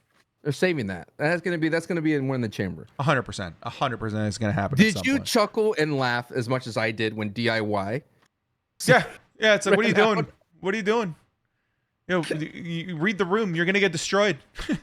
Speaking of which, we didn't talk about much, but we're about to get to New Heat Order. My boy, Tangaloa, moving up in the world without doing anything. He's so much infinite aura that he's just given championships. Oh, man. Oh, my goodness. They took his eye patch away. Like, that was like his whole thing. He's just a regular dude now. I'm back to not liking Tangaloa. Whoa. No, he's a champion now. Okay, he's a champion. He's sold out. He got his eye back. He grew it back. Now it's just nowhere near as cool. I don't know why the WWE is withholding valuable medical technology. They regrew Ray's eye. They regrew Tangaloa's eye. All of this is true. Very, very valuable stuff. People return from big major injuries, you know, like nothing. Yeah, man. Mark Henry's kid was born as just a hand, and he was just signed to NXT as one of their biggest, biggest prospect signings in a while. See? Yeah, man. Valuable medical technology. People talk about Big Farm, you know, holding us back. Big wrestling. WWE. And you know why? They never say hospital. It's medical facility, like an underground, you know, like a Weapon X. Mm-hmm. Yeah, they're developing the T virus down there. Oh, God. Dude, this Resident Evil, so good. So good. The T virus. All right, folks. Now we're into a part of the show called the New Heat Order. You got anything else? No, good to go? No, I think we're good to go. New Heat Order. This is the New Heat Order. This is the buzz. This is the hype for all the previous weeks that we have. This is not necessarily who's the best wrestler, but who's been getting our attention week after week. Last week we had Jacob Fatu, number 2 Roman Reigns, number 3 the Territories, number 4 CM Punk, number 5 KO, number 6 LA Knight, number 7 Randy Orton, number 8 Gunther, number 9 Sheamus, and number 10 Carmelo. NXT had All Ego Ethan Page, AEW vacant, but I'm sure that's going to change. And TNA had Matt Cardona, the Indie Taker. You know, one thing about Uncle Howdy, and I've been through the Undertaker and Mankind, is like, I feel when I was watching earlier Undertaker, that's where we are with Uncle Howdy right now.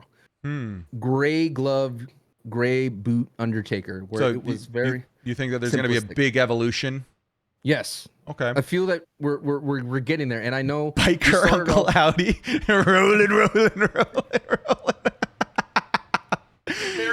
American badass. His like wig is now red, white, and blue. I hate you. Why did you get that? This is like the gold is at the end of the episode. No one's gonna hear this. No one's gonna hear how good that was. Jeez. At number 1, sir. Who do you got? Can I say Bronson Reed? Yeah. Yeah, I'm glad you didn't shoot that down. No, dude. The dude destroyed a car, a compact destruction. Number 2 is going to be tough because Roman got destroyed. But Roman wouldn't be in this. He wasn't in last episode of SmackDown. Was he not? No. Huh. No. Huh. Who was? Why are you speaking like Kermit the Frog? Oh. Kermit the Frog here. Where will he put the Turtle Twins? I don't think they're as high this week. You know what, dude? The vignettes with the dramatic music where they're in the back is kind of odd to me because they just do something in the ring and it clearly looks like it was pre-recorded before whatever happened in the ring because they look all put together. Did you notice how they switched shirts? I did. That was cute. Okay. What about New Judgment Day? Are they sniffing? Are they? I mean, I feel it was interesting that they all had a promo and they all said something. They all had a microphone, and still, no matter what Finn says in his most heel-like voice, and it was kind of graining on the ears, but Dom's still the mega heel. Like everyone boos Dom out of the building. Can I just say two Braun Strowman? I really think it's 1-2.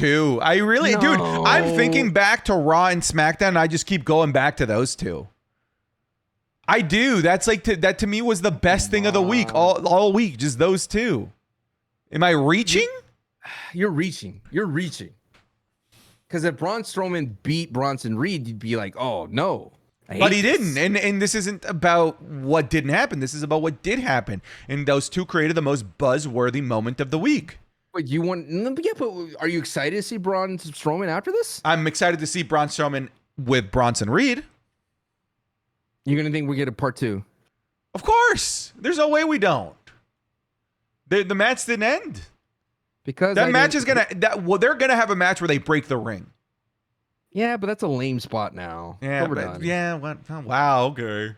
Am I wrong? Yeah, you're wrong. You know what's gonna happen? Big Show's gonna come out to interfere. Why not?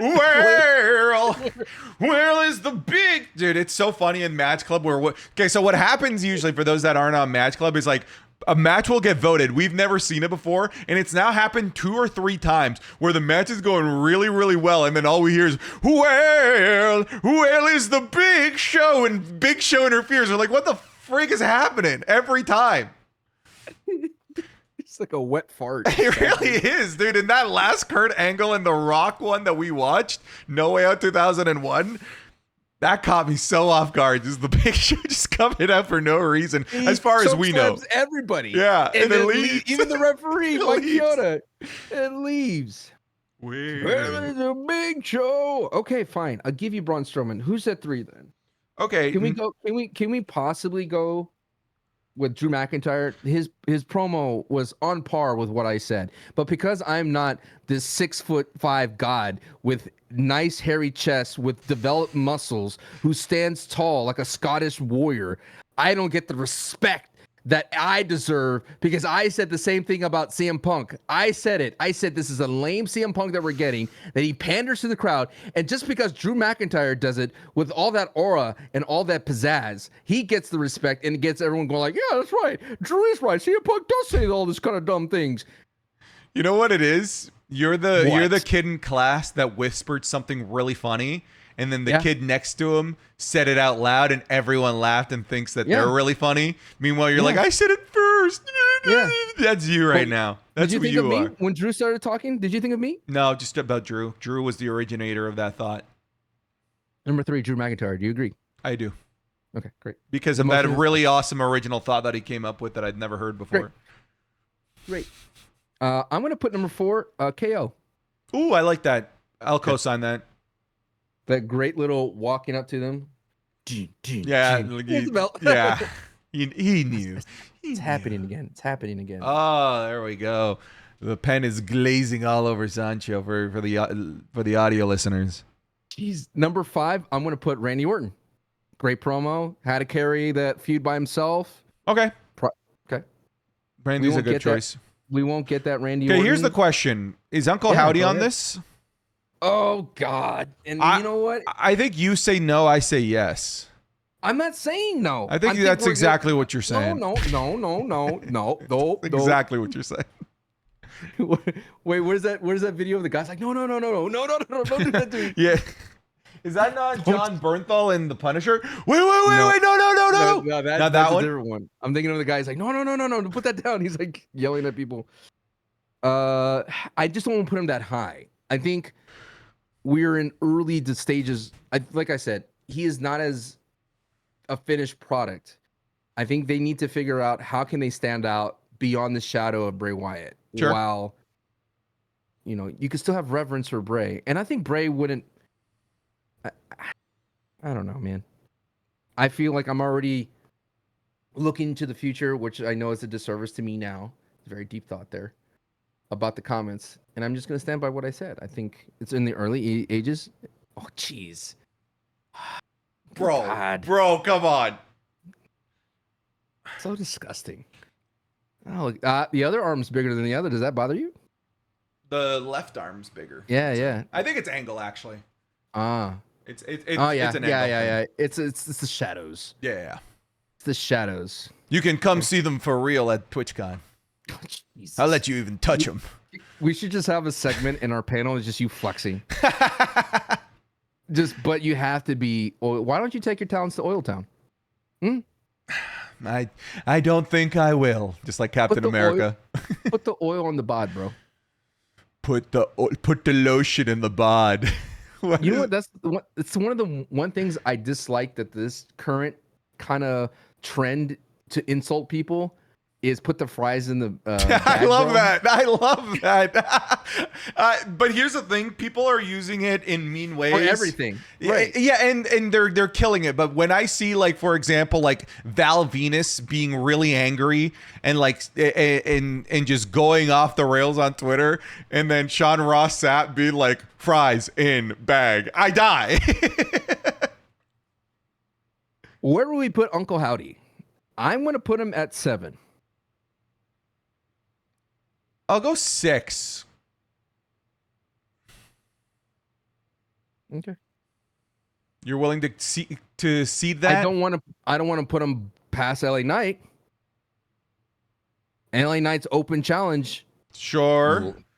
Okay, we can do LA Knight, Uncle Howdy. How about that? Yeah.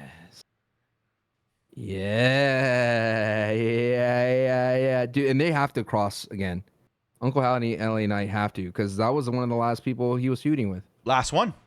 Yep. Yeah. And then AJ Francis is next. It's true. Dude, would that mean I'm next? Probably. I'm in his entourage. You did turn your back. I would like AJ Francis just to start doing like vignettes of the White Six is after him until the WWE goes cease and desist. AJ would do it too. He don't care. Number 8. I'm looking over of our previous list. I guess he could put. I mean, Gunther's not here. He's overseas. Sheamus, I wouldn't put Gunther on there. I wouldn't put Sheamus. Carmelo, dude, had that little vignette in the barbershop. Nah, that was cool. I would honestly. You know who I was most impressed with in ring this week? Yeah. You're gonna love this. Xavier Woods. I knew you'd love that. There you go. Giving Sancho West some crumbs. I thought he was great. To me, he was the highlight of that match. Of the tournament so far. I mean, Pete Dunne was also fantastic. And I got to give Pete Dunne some props, man. Like, that man's doing double duty. Full feud down in NXT. Working Monday Night Raws. Like, he's literally working back-to-back nights, Mondays and Tuesdays. He's doing a Dominic Mysterio. Yeah. Maybe we give Pete Dunne some love. He won that match. Okay. He's got the feud with Trick Williams, triple threat match for number one contendership for at Heatwave. I put him at 10. Okay. Now, the 9 spot's interesting. I think Jade Cargill had a great run when she had her match. I think Bianca Belair did the big 3, looked really good. Can I say the Queen's Court? Whatever is going on with Nia Jax, Pretty Deadly, and Tiffany Stratton. Them trying to glue the crown back together? Yes. Come on, it's good. It's good. It feels like a alternate reality Game of Thrones. Like a very demented Game of Thrones. It's somebody said it. It's like watching Rick and Morty's interdimensional cable. It does, yes.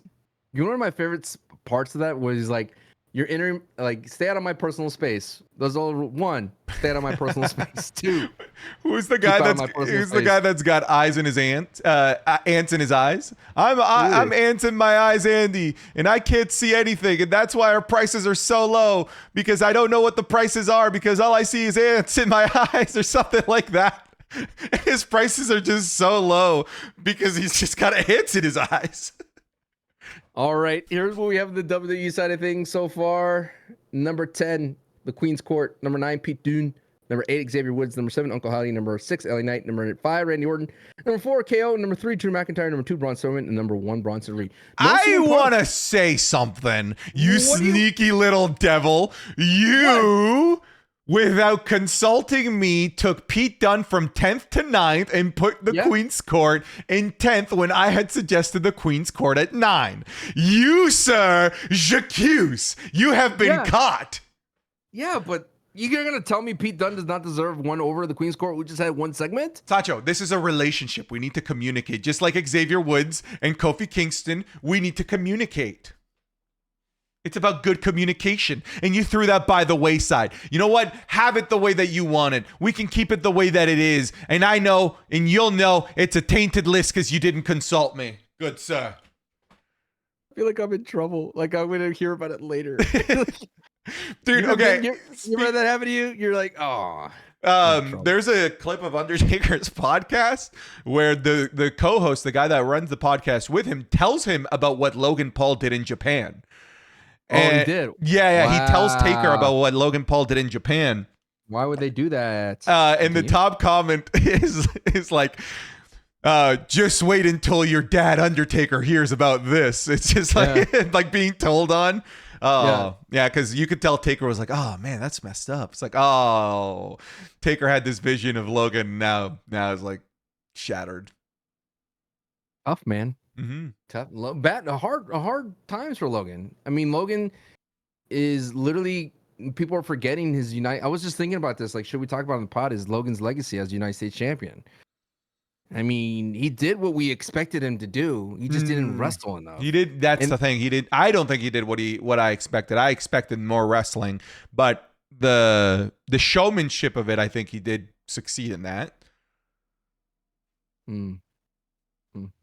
Maybe another time. Maybe. Mayhaps.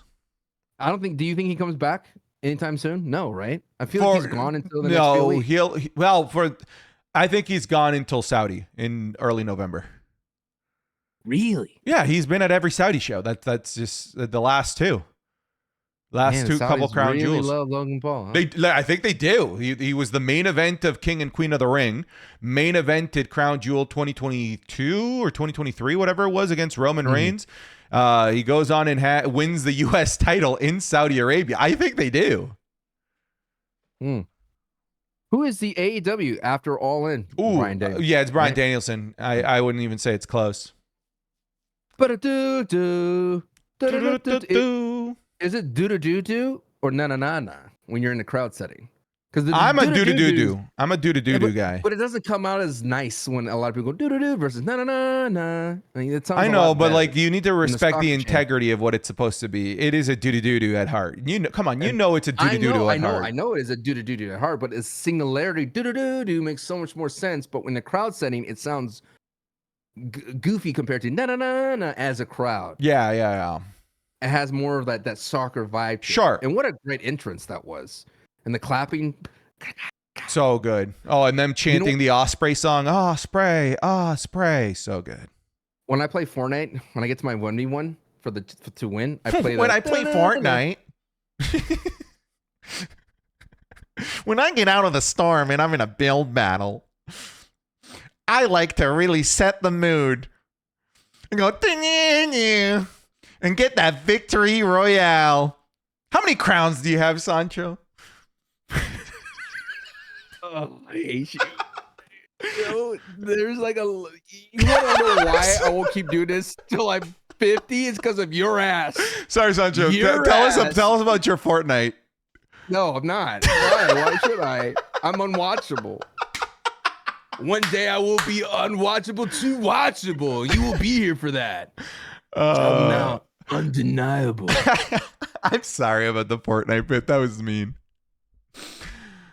Gonna get that victory royale. It's gotta get down. Get down.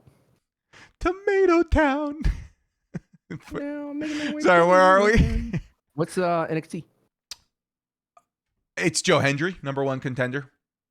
When are they gonna pull the trigger on him, do they pull the trigger him? And if he wins NXT Gold, what does that mean to him as a TNA wrestler? Does he become an NXT full-timer? Or does he do both? I mean, he's been an NXT full-timer. I think this guy's literally just doing both. You think they just... It kind of reminds me when a pro player is... Or like a soccer player, right? Don't they have to pay for them to be on another league? Like, they like buy out the contract? I think that's what's going to happen here with TNA and NXT. Like, he's going to get bought out by WWE to go over to NXT. That'd be pretty cool. I mean, I don't think that... have we seen that before? Like maybe in the WCW days? No. Contract buyouts? I don't think so. No, I think you have to argue that Joe Henry would probably be the first one because he's getting signs in main events everywhere. People talk about him everywhere. And he is a good worker that he could carry the load. The proverbial load. Yes. The metaphorical load. The metaphorical load. TNA? I've been watching. Okay. Yeah, I'm a couple weeks removed. Vacant. Respectfully. Yes. I'll get back into it this week, I think. GCW. I'm just kidding. Let's just go through all the promos. Well, GCW would be JBL. Oh, we got like Arthur Morgan JBL out there. God, yes. Dutch has a plan. Arthur Morgan out there. Talk about that. I wrote it on my notes and I tweeted about it, dude. It looks cool. Texas Walker Ranger JBL is kind of something. It's that Yellowstone Kevin Costner vibe. I wish he had a beard. No, he looks cool, dude. He looks like he owns a ranch somewhere in Wyoming, like Kevin Costner. You ever seen Yellowstone? I've seen. Yes, I have. Yeah. Yeah, he's like that guy, and he's like, you know what? I'm gonna come down off of my billionaire ranch land and come on down and clothesline somebody. Like, he looked cool. He did look cool, right? And when he came out on Triple Mania, like, what is this JBL? He's wearing the duster coat and he's out there with a cowboy hat and doesn't say anything. Like, interesting. Yeah, it was weird that he was the entourage of Nick Namath. That was random. Right? You're going, but then you're seeing JBL come out of nowhere and just give beautiful clotheslines. If there was an alien that visited Earth and was like, I want to know about wrestling, who was the one that gave the best clothesline? I would show JBL. It's JBL. I would say, JBL, please save Earth with this amazing clothesline. Bam! Best clothesline, it saves the Earth. Right? He would. He still got it too. You know why? Because he lays it in like this. Yeah.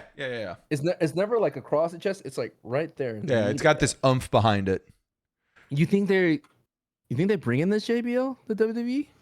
No. I think he could. Don't get mad at me. Okay? It's one of those metaphors. Okay. Are we going to compare JBL to Shawn Michaels or Bret Hart? It's a Sting. Oh, that's just as bad. Thank you, folks, for watching Wrestling is Cool podcast. That has been your new heat order. I'm going to leave you with that wet fart. Enjoy that as my stench as I walk out of the room. An asterisk on the 9 and 10. An asterisk on the 9 and 10. An asterisk on the 9 and 10, good sir. Okay.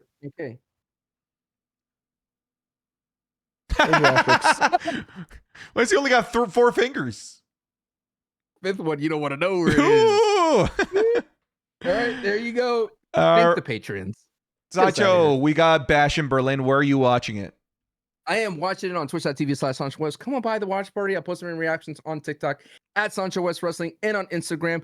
It may be blocked on Instagram because they're being very, very judicious over there regarding copyright these days. So it may not be the full clip. I might just post the finish. But on TikTok, it's the Wild West, brother. We're just JBLing over there. We're just JBLing because we can no longer monetize the clips. And I'm so happy I don't have to wake up the next day and fight every single thing and, be like, no, this is original content. Now I just that is what it is. I'll be there. Come on by. Folks, thank you so much for listening to this episode of the Wrestling is Cool. The Wrestling is not Pool. The Wrestling is Cool podcast. And an extra special thank you goes out to our $15 patrons who have been supporting us and helping us make sure that we can do this as long and as often as we do. So a special thank you goes out to ! Sanch _needs _2 _oil _ up now. !